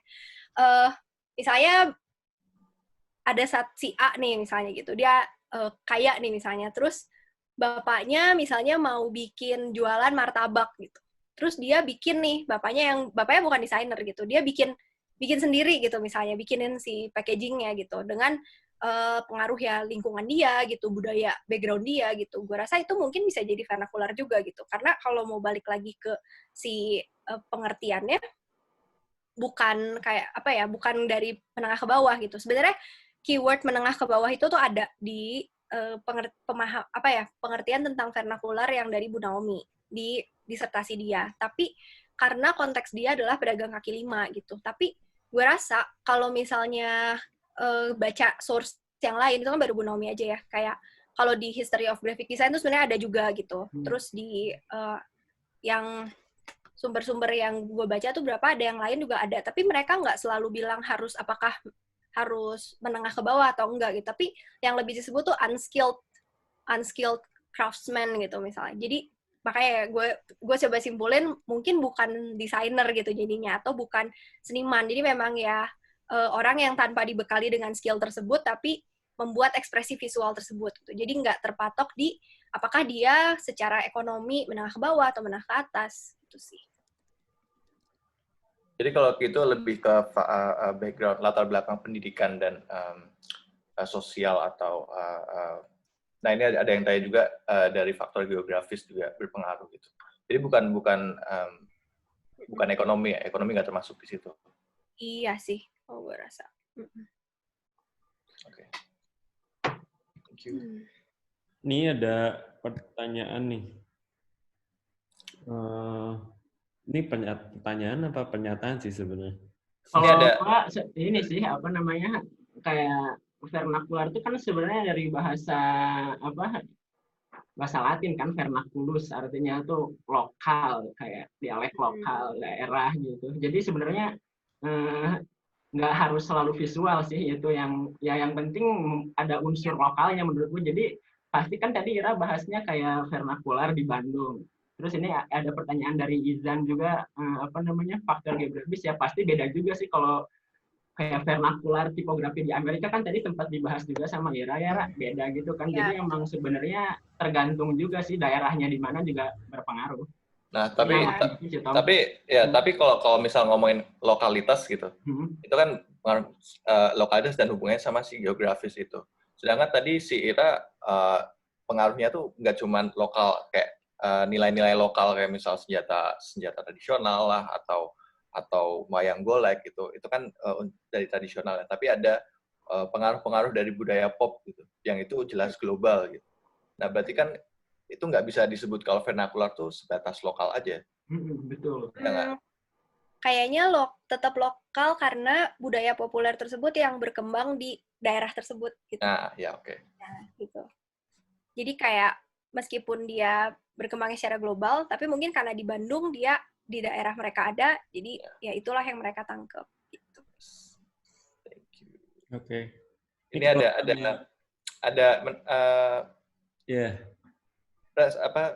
respon menarik dari Luna. Seru banget typeface vernakular jadi ide gimana menetipkan PKL secara lebih manusiawi. Ini saya setuju sekali. Karena jatuhnya ya kita dari mereka untuk mereka juga gitu. Terus bukunya keren by the way, gak mau dijual aja, seru loh. Oh itu Mbak itu pertanyaannya. Gimana? Mau dijual nggak bukunya? Apa? Mau dijual nggak tuh bukunya, katanya keren. Sebenarnya mau, dulu tuh pernah ada yang nawarin gitu kan. Jadi gue pernah main ke satu studio di Jakarta, terus dia lihat gitu kan bukunya, terus ini gue kenalin aja nih gitu. Waktu itu kemudian DGI lagi waktu baru nerbitin buku yang apa ya, gue lupa, sejarah desain grafis Indonesia, gue lupa deh judul bukunya.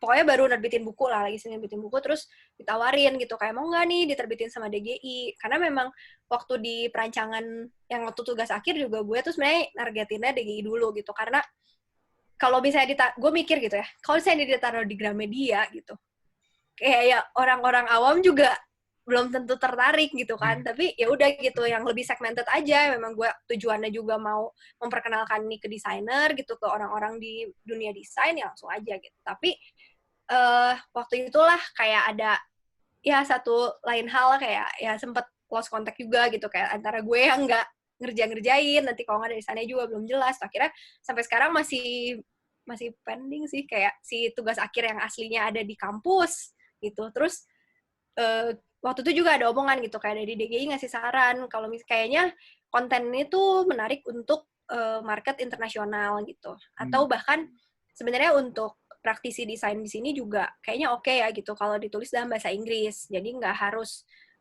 nggak tertutup di audiens yang di Indonesia aja gitu, karena kontennya menarik gitu. Nah itu juga sih sebenarnya itu ya PR gue aja sih, harus bikin konten bahasa Inggris, harus di rework lagi gitu kalau mau dipublish, karena perancangan yang kemarin itu tuh bakalan sangat mahal sih gitu dengan apa yang gue propose desainnya. Oke, menarik. Ini juga ada nih sebuah gimana itu tuh? Ada Mbak Ibu Lunanya, mungkin ada pertanyaan tambahan atau mau tanggepin? Kayaknya harus di-unmute deh. Oke. Halo Luna. Hai, sebelumnya salam kenal. Ini dari SR ya. Gue kebetulan tetangga, gue anak Arsi. Oh, kebetulan tetangga. Somehow kecemplung tiba-tiba ikutan di sini. Seru banget forumnya sebenarnya. Tapi ya tanggapan tambahan aja sih dari yang ini, kayak sebenarnya in some ways kayak emang bener sih kita harus ngambil sesuatu yang berkonteks lokal dulu untuk supaya orang tuh bisa nyaman gitu. Kayak kalau dipikir-pikir juga kayak kalau misalnya di arsitektur, kenapa kok kalau kita ngedesain pasar atau misalnya ngedesain rumah susun tuh banyak yang gagal, banyak yang fail, kayak butut-bututnya mereka nggak mau tinggal di situ segala macam, atau mereka nggak mau jualan di situ. Mungkin karena kita nggak ngambil sesuatu yang familiar sama mereka gitu. Terus kayak setelah dipikir-pikir, ya benar juga, kayak even sesimpel tipografinya aja itu bisa jadi sesuatu yang oh iya ya, ini jadi identitas mereka yang kayak ya itu sesuatu yang mereka udah bikin dan mereka secara natural lebih nyaman di sana, karena yang namanya manusia kan pasti nyari kenyamanan dari sesuatu yang udah dekat dengan kehidupan mereka kan. Keren banget tuh, please dijual aja. Doakan ya. Kalau misalnya mau butuh freelance translator, gue lagi nganggur, jadi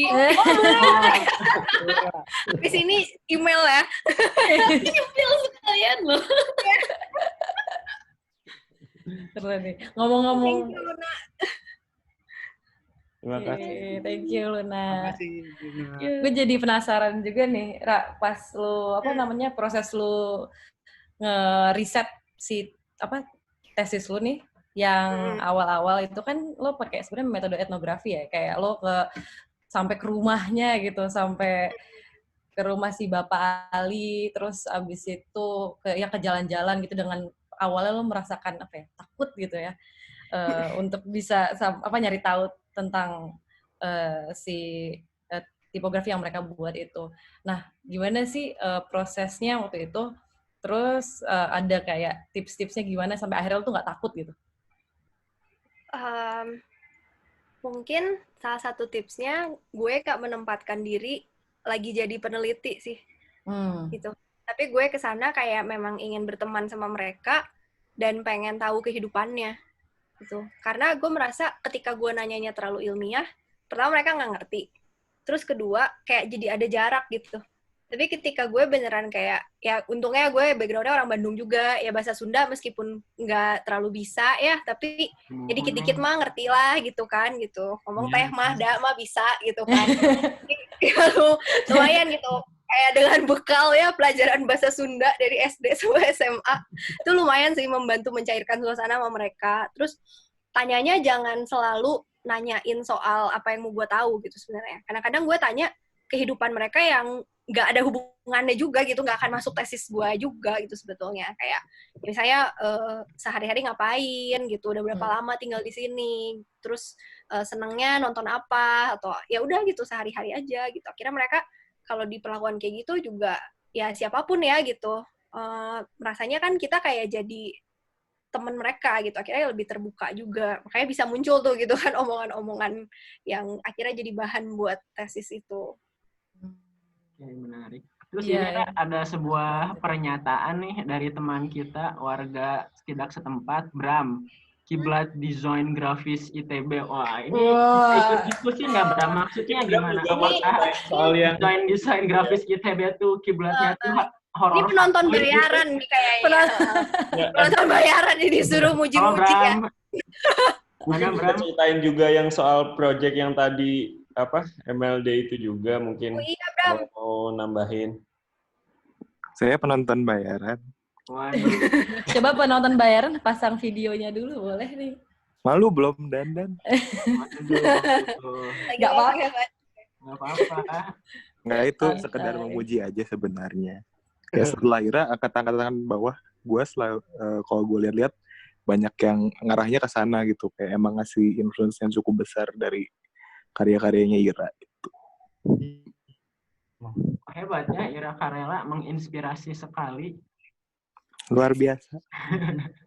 Bram gimana tuh Bram waktu itu?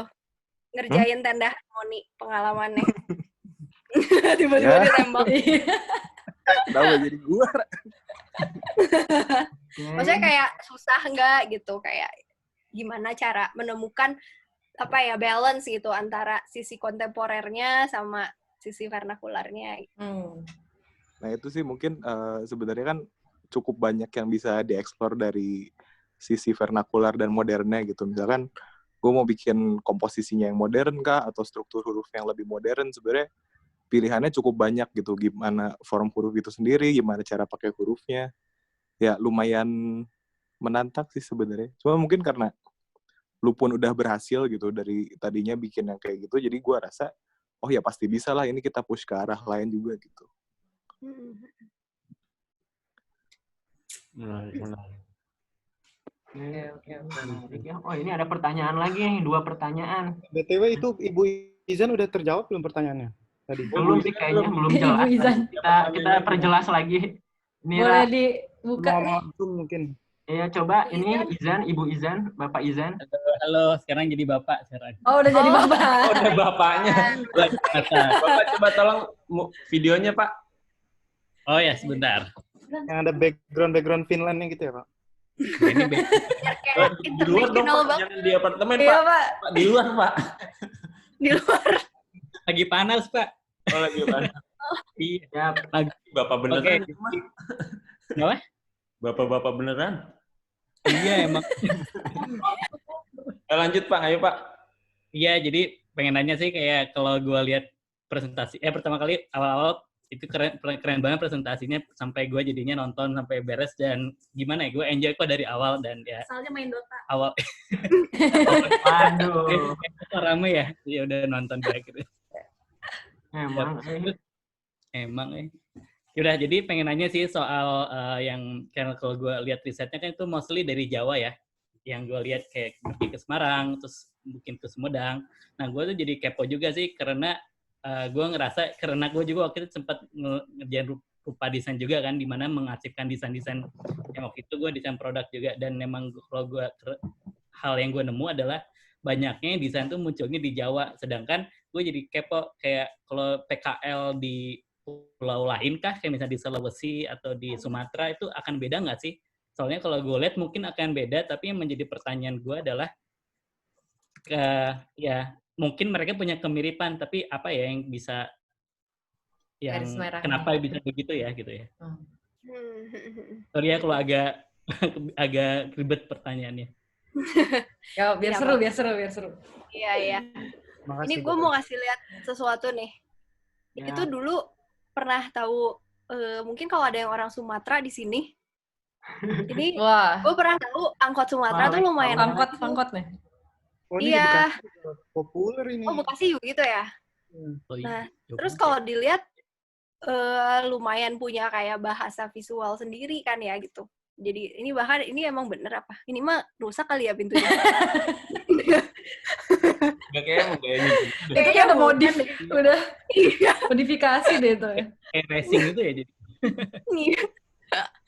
Jadi kalau untuk geografis gue yakin pasti beda gitu. Tapi apakah benang merahnya apa? Mungkin itu bisa jadi satu topik riset baru tuh, kayaknya seru. Nah. Disertasi kali ya, kalau mau. Naomi lagi.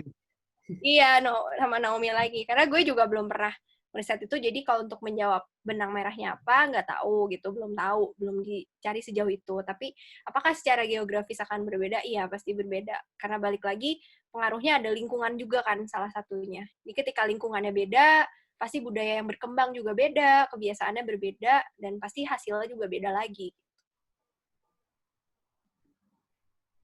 Bagaimana Bapak Izan? Ya, terima kasih. Itu juga udah cukup menjawab kok. Mungkin yang bisa, yang bikin antara misal di Jawa gitu, atau sama di Sumatera atau di Kalimantan mirip-mirip gitu, walaupun mereka punya nilai lokalitas masing-masing gitu. Mungkin malah justru budaya populer itu tadi ya, yang bisa jadi kayak, oh ternyata mirip-mirip kayak gini gitu, arah-arah secara gaya visualnya gitu. Karena kalau misal lokalitas jelas mereka punya sendiri, tapi kalau misal budaya pop gitu, itu bisa datang, misalnya kan itu kan budaya global yang mereka mau di Kalimantan atau di Jawa atau di Sumatera, mereka bisa dapat melalui ya arus informasi yang makin ya makin aksesibel lah. Ini ada yang ikut menjawab juga nih dari Ritter. Kayaknya vernakular yang terpengaruh dari demografisnya juga, misal suku budaya yang berkembang Misal daerah di mana orang Chinese lebih banyak, seperti Pontianak, Medan, Palembang. Kalau lihat tempat-tempat makan Chinese, penjual kue tiaw, bakmi juga punya visual yang khas. Mungkin Ira bisa share project 55. Apa tuh? Apa tuh? Pesan sponsor ya. Oh, sponsor. Ini sponsor dulu nih. Jualan di kantor. Harus download dulu. Mungkin sambil aku cari ya, sambil nyari bisa ini dulu nih, bisa bahas yang lain dulu. Ini ada pertanyaan juga nih dari ini Pak Bimo, yang ini Bimo mana ya? Bimo Emera Yungkot apa bukan? Coba Bimo bisa dinyalain mic-nya? Iya. Halo Bim. Bim. Wah, ke toilet kali ya. Nanya Gan, kalau di luar usaha kecil gitu, sekarang masih ada nggak sih industri yang memanfaatkan vernakular sebagai visual atau komoditinya? Coba Pak Bimo. Ini Bimo ada nggak sih, Bim? Tuh mic-nya kemut, Bor. Ini badan Intel kita coba unmute dulu. Nah. Hadir kan? Iya. Ini daripada ya ini Bimo yang bikin jas hujan yang dipakai Jokowi ya, iklan sponsor. Ini dia. Coba dipasang videonya Bapak Bimo. Coba Bapak Bimo. Kameranya rusak. Waduh, kamu banyak alasan. Jadi nggak bisa ngelihat. Iya, paling nanya itu aja sih, Ra. Kayak mungkin ada nggak sih apa industri atau ya apa gitu, mungkin brand atau studio yang dia tuh emang memanfaatkan vernakular tuh sebagai visualnya atau komoditi jasa atau barang yang dia tawarin gitu. Ada nggak sih kalau sekarang? Ini maksudnya dia membuat desain berdasarkan vernakular gitu, bukan Bim? Mungkin dia jadi apa ya, kayak base utamanya dia gitu, as apa ya, key visualnya gitu atau gimana gitu sih. Yang gue tahu Jaka sih, gue lupa nama jualannya apa sih. Bram Ritter mungkin bisa membantu aku. Ritter. Lokal ya? Ntar gue lagi lihat. Betul. Pokoknya 2 LOOKAL. Oh, K ya, pakai K. Pantesan. Sebenarnya Kamengski juga agak bawa budaya sini nggak sih? Oh, lumayan ya. Ya, clashin gitu. Iya. Coba gue juga ambil lihat ya, lokal. Ini nih. Ya. Iya. Oh, ya, I see. Iya, yang paling terkenal banget nih si ayam ini ya. Ayam bakmi mangkok itu. Yang ngeklaim hak patennya lagi ya? Oh ya? Iya, kebayang sih aku jadi kayak apa namanya, emang ada gitu ya berarti si apa industri yang ngebawa apa vernakular ini ke ranah mereka masing-masing gitu lah. Iya, Bang. Terus kayak Jaka juga cara ngolahnya beda kan gitu sama. Jaka tuh yang punya lokal tadi itu, Ra. Iya, betul. Dia anak Visius tuh. Ya bahkan kalau di bidang lain gitu, misalnya di musik gitu, kan sekarang lagi tadi soalnya si Ira sempat nge-mention di Tenda Harmoni dia bikin silent koplo gitu, itu keren banget sih menurutku. Dan koplo kan juga sebenarnya sekarang kalau di di industri, bukan di industri tapi kayak di ranah musik itu alternatif gitu, sekarang mereka lagi mencoba mengeksplor koplo itu kan untuk mungkin dijadikan komoditi, misal kayak Phil Koplo atau Prontaksan dari Jogja gitu. Nah, si Prontaksan pun saya nggak begitu tahu kalau si Phil Koplo, tapi kalau si Prontaksan tuh juga menurut saya menjadikan si vernakular itu sebagai identitas visual mereka, walaupun mereka itu main musik, tapi mereka kan promosi ya ada segi visualnya, ada elemen visualnya, dan itu menurutku sangat bisa dibilang vernakular karena mereka ngambil footage orang lagi joget-joget, bapak-bapak lagi joget, terus habis itu modifikasi motor yang matic yang sampai cepet sampai nggak karuan gitulah, kayak gitu. Jadi banyak banget sih. Pengaplikasinya luas banget Dan benar. Nilai lokal malah jadi pergi. Ya. Lokal malah. Mungkin kalau misal di musik sendiri, kayak kalau di Indo sih mungkin saya bisa mungkin pendapat saya sih mungkin sekarang bisa lebih diapresiasi lah daripada mungkin waktu-waktu ke belakang gitu. Sekarang mungkin udah mulai lebih diapresiasi dan lebih di embrace gitu sama orang-orang kitanya sendiri gitu. Kayak misal ya itu tadi kayak misal bikin musik EDM gitu tapi koplo gitu. Padahal koplo tuh dulu ya kalau misal dibilang musik rakyat ya musik rakyat, dan untuk misal ngomongin kelas ya kelasnya menengah ke bawah gitu misal. Tapi sekarang ternyata koplo bisa jadi di festival-festival yang anak muda gitu. Malah dia diam-diam joget kita dengerin itu kayak. Ini ada fun fact baru dari Aditya Putra. Aku mau nambahin jawaban tadi. Pak Aditya Putra. Nah, iya. Apa gimana? Dia yang ngomong langsung aja. Iya, ngomong aja. Coba di-unmute dulu, ini Bapak Intel. Oh, coba saya unmute ya. Saya nggak bisa, saya bukan host soalnya. Siapa hostnya, Bos? Pak Bendahara nih kayaknya. Waduh, ini Bapak Bendahara. Tolong di-unmute dulu. Coba. Nah, ini. Gue nggak pakai video, soalnya lagi kerja juga. Oh, siap. Gue mau nambahin jawaban yang Ira tadi dan pertanyaan sekalian jawab yang Izan tadi untuk daerah. Kalau misalnya dari Minangkabau di Sumatera Barat, yang paling populer dan paling sering kita lihat itu kan rumah makan Padang. Kalau misalnya diperhatiin, kayak mostly rumah makan Padang yang lumayan gede atau yang kayak masih sering mikirin tentang kayak gimana impact visual mereka ke orang-orang. Biasanya itu mereka tipografinya pakai warna merah atau nggak warna kuning. Itu tuh karena emang jadi di Sumatera Barat itu ada Sumatera Barat itu nama daerahnya dan Minangkabau itu nama sukunya kan. Kalau suku Minangkabau itu sendiri dari dulu kita punya warna benderanya itu kuning, merah sama hitam. Itu bendera untuk apa tuh? Bendera sukunya. Oh, oke. Jadi kayak bukan kalau misalnya Sumatera Barat sendiri tuh benderanya merah, kuning, hitam sama hijau. Hijau karena kayak pengaruh agama Islam yang kuat banget di Sumatera Barat dari dulu kan. Tapi kalau misalnya untuk warna sukunya sendiri, itu kita warnanya merah, kuning, sama hitam. Makanya juga kenapa kalau misalnya kita datang ke undangan-undangan pernikahan Padang, warna songket itu pasti yang melambangkan party atau mewah itu tuh merah sama kuning. Terus kalau jawaban buat yang angkot tadi, ini gue kayak source-nya tuh rada-rada nggak terlalu valid.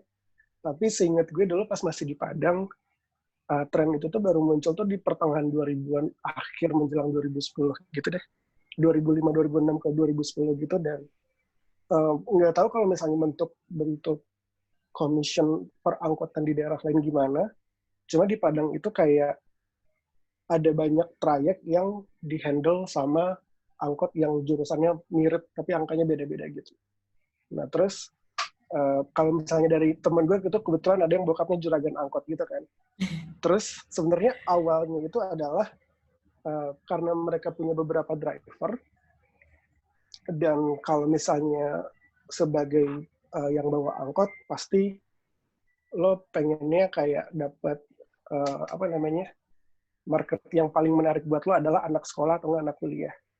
Terus waktu itu kayak orang masing-masing driver itu dikasih kebebasan buat dikasih budget dan lo boleh modif yang menarik biar anak-anak sekolah pengen ikutan.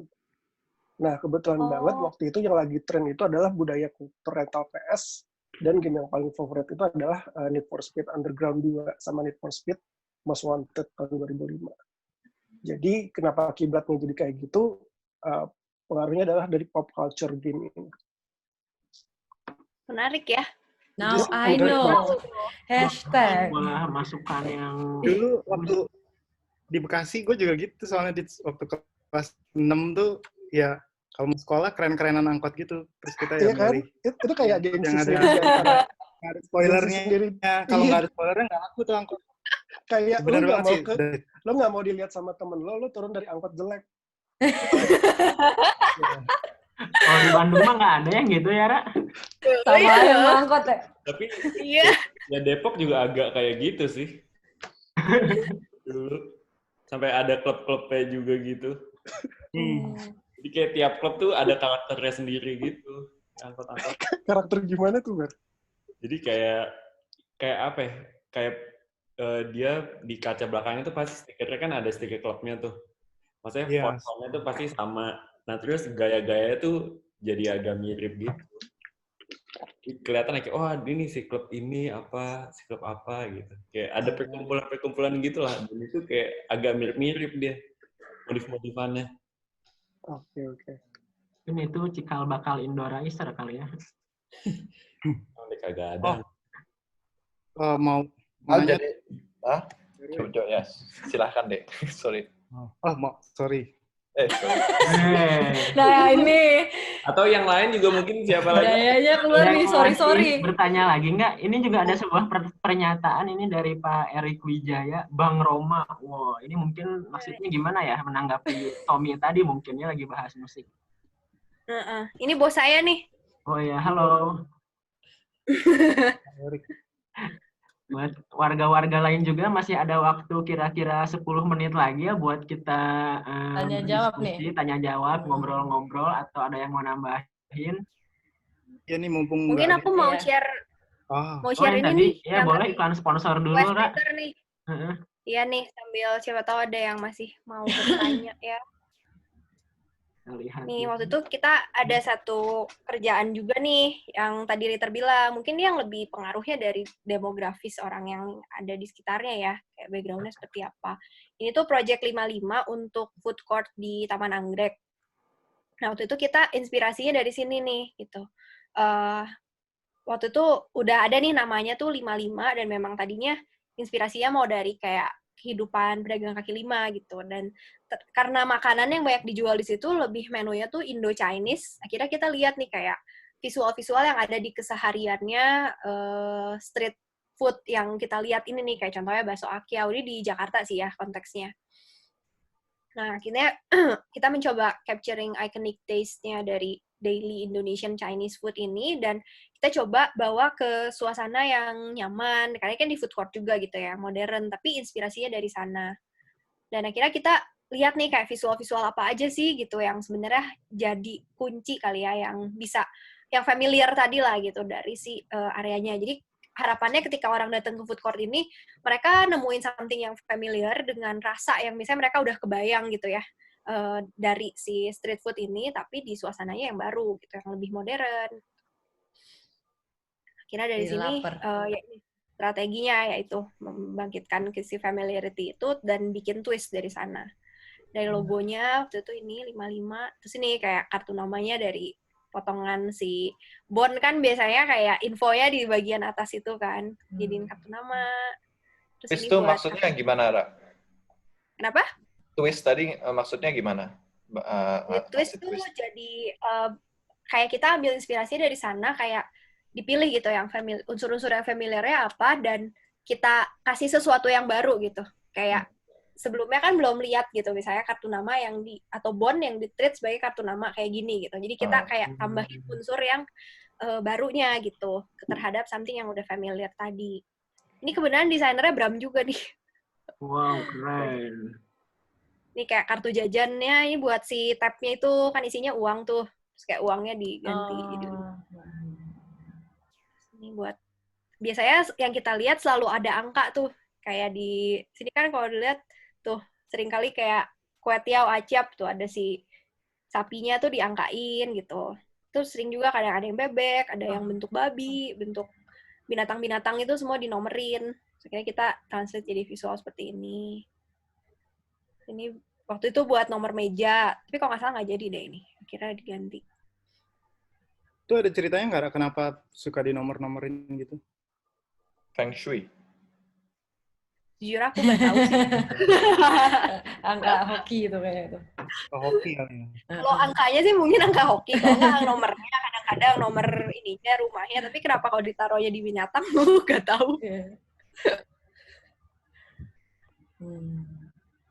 Ya gitulah kira-kira. Oke. Mau nanya. Sok-sok. Tadi kan Bapak Izan pernah sempat nyinggung soal arsip-arsip tuh. Nah, penasaran ada nggak sih yang bikin format digitalnya huruf-huruf vernakular itu, kayak misalnya ditaruh di Davon lah atau Google Font, karena menurut aku kayaknya bisa jadi arsip yang bagus itu loh, jadi kayak misalnya dimanfaatkan oleh orang-orang yang banyak gitu, Tadi desainer. yang apa namanya, yang versi luar negeri udah ada tuh kan, yang vernaculartypography.com tuh. Nah, iya, tapi maksudnya jadi font versi beneran Indo. gitu loh. Font beneran, jadi bisa dipakai di Word, bisa pakai buat presentasi kuliah lah, tugas sekolah. Maksudnya itu mungkin bisa jadi arsip. Ada nggak sih Ira yang bikin kayak gitu? Ada sih Ira. Iya, Ira. Mungkin Ira bisa mulai. Yang bikin. Aku belum tahu sih kalau di Indo gak. Aku kemarin habis kalau ngomongin sih soal, tapi nggak tahu ini sebenarnya tradisional sih ini lebihnya. Jadi ya, saya baru nemu kemarin ada yang bikin apps gitu di Google Play, namanya Maca Orek Rek. Itu kayak intinya kumpulan aksara-aksara di Nusantara aja. Mungkin tuh bisa jadi salah satu inspirasi atau referensi. Apa tadi namanya? Diketik di di chat. Ya, bentar ya. Buat di-share sama yang lain juga. Saya kasih linknya aja coba. Lanjut. Lanjut. Ayo, ini tinggal berapa menit lagi? 4 menit lagi. Yang mau nanya-nanya, silakan para langsung warga aja. nanti kita ada sesi screenshot bareng ya. Sesi foto bareng di akhir acara. Oh, ini ada yang nanya nih, Bram. Bukan nanya sih, pernyataan. Baru ingat, dulu juga ada seniman grafis namanya Pak T. Sutanto. Dia sering ngolah vernakular juga. Oke. Pak T. Sutanto. Dapat. Tahun 75. Angkatan Papianto di Senta ITB. Di Senta tuh yang studio pertama awal-awal itu ya? Iya, kalau nggak salah ya.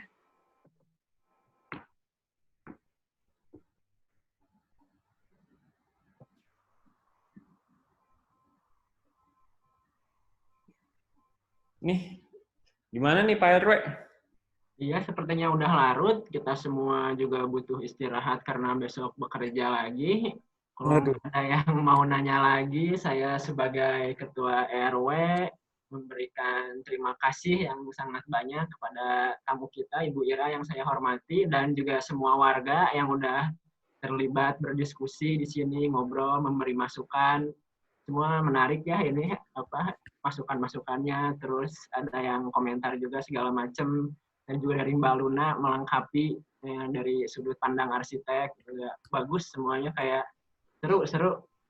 Dan mungkin kedepannya tuh ada yang mau diumumin juga ya dari ini Ketua Intel kita, buat disket kedepannya mungkin ada sedikit pengumuman, bukan Bapak Ketua Intel? Oh, sorry, saya habis cari tapi nggak nemu. Cuma lihat di Instagram, tapi sayangnya kayak ya intinya kita kayaknya apa ya? Ya kita harapannya sih ingin bisa terus mengadakan acara yang semoga bermanfaat ini. Dan apa ya? Ngomongnya kayak enak sih. Tapi ya aduh, jangan saya dong kalau ngomongin kayak gitu. Waduh, ya udah deh. Kalau gitu nggak usah diumumin. Ada itu nanti lain waktu aja. Saya tahu nih apa nih kayaknya bau-baunya. Enggak, intinya kan ini konsepnya kan emang ngobrol-ngobrol aja kan. Terus ini karena ini ngobrolnya santai, jadi kita buka-bukaan aja kali ya. Jadi kita pertama ya kita dibuka nih, Pak. Ya yang edisi pertama kan ya saya kan itu salah satu itu apa taktik Intel itu kayak gitu, ngebuka dulu. Jadi kenapa pertama kemarin di YouTube karena kita mau nyobain kayak live streaming dan segala macam, kita explore streaming kayak gimana, terus teknisnya kayak gimana, terus ternyata ya cukup berhasil juga sih, dan kita sekarang ini makanya di yang kedua kita coba format yang lain yang mungkin bisa lebih cair gitu obrolannya. Dan kalau menggunakan format yang ini kan menggunakan platform yang berbayar nih, jadi ya apa ya, intinya kayak di poskamling, kayak misal kita ronda dan kita mau ngumpul-ngumpul warga aja lah, jadi ada misal bayar parkir buat beli gorengan atau apa kayak gitu. Nah itu mungkin kedepannya akan ada retribusi parkir gitulah, kayak gitu. Jadi untuk keberlangsungan apa ya? Keberlangsungan pendopo ya, buat nyewa pendopo. Ya. Buat nyewa pendopo, bener. Kayak gitu. Ya, keamanan, kebersihan lah ya. Ya, kira-kira berapa ya? Ya, bayar parkir berapa sih sekarang? 1.000 lah, 1.000. 2.000 paling ya, 2.000, 5.000. 2.000 atau seikhlasnya bisa, ya gitu kurang lebih. Ya, sama mungkin gitu. Pak RW mau sedikit ada spoiler juga, pengumuman dikit. Nanti tanggal 29 Juni itu ada World Industrial Design Day. Kebetulan Disket juga berpartisipasi di World Industrial Design Day Indonesia. Jadi nanti Disket akan muncul lagi episode 3 di acara itu. Tapi temanya masih belum fix sih. Jadi kalau ada warga-warga yang mau ikut nonton lagi, ya luangkan waktunya tanggal 29 Juni. Ya, dan di hari itu akan ada banyak banget, selain dari kita, dari Disket, ada apa aja tuh kemarin? Ada BCCF, dari Bandung, terus habis itu ada apa ya itu? Produk desain fokus, terus ada Alvinti gitu kalau yang tertarik furniture, desain furniture gitu. Ada dari Rupa Desain juga tadi Pak. Ada dari Rupa Desain untuk yang tertarik pengarsipan desain gitu. Ya, tanggal 29 kurang lebih. Untuk para warga semua, ayo kita foto bareng dulu. Mungkin bisa dibuka kameranya ya, biar bisa terarsipkan acara sharing ini. Wah, udah pada menyala. Wah, ada Babinsa di sini. Serem juga ya. Ada Tikita KJNE. Mungkin Tikita KJNE tertarik nggak ya buat sharing di acara-acara Disket berikutnya? Halo? Mahal. Waduh, mahal, ampun. Kalian juga buat teman-teman kalau misalnya ada yang mau request topik atau request bahasan atau request siapapun yang mau diajak ngobrol, bisa nanti langsung DM aja di Instagram ya, kalau misalnya tiba-tiba ada kepikiran apa gitu misalnya. Ada yang mau sharing juga. Kalau ada yang mau sharing, bisa. Ya. Banyak orang banyak cerita nih. Nah, cakep. Oke deh. Oke. Wah, belum mulai ini pakai 1, 2, 3 dong, Bapak. Coba aku juga ikutan foto deh. 2, 3. Oke. Dah. Udah semua? Udah semua? Masuk semua? Masuk semua. Satu lagi, 1, 2, 1, 2, 3. 1, 2, 3. Mantap. 1, 2, 3. Udah. Oke, terima kasih semuanya. Saya selaku Ketua RW ingin pamit bersama jajaran, ada Bendahara Bapak Beri, Seksi Kebersihan Bapak Pande, Seksi PKK Ibu Alexa, dan Ketua Intel Bapak Tommy. Kami semua undur diri. Mohon maaf kalau ada kesalahan. Sampai bertemu di Disket edisi berikutnya. Assalamualaikum warahmatullahi wabarakatuh. Waalaikumsalam. Terima kasih. Terima kasih semuanya. Terima kasih.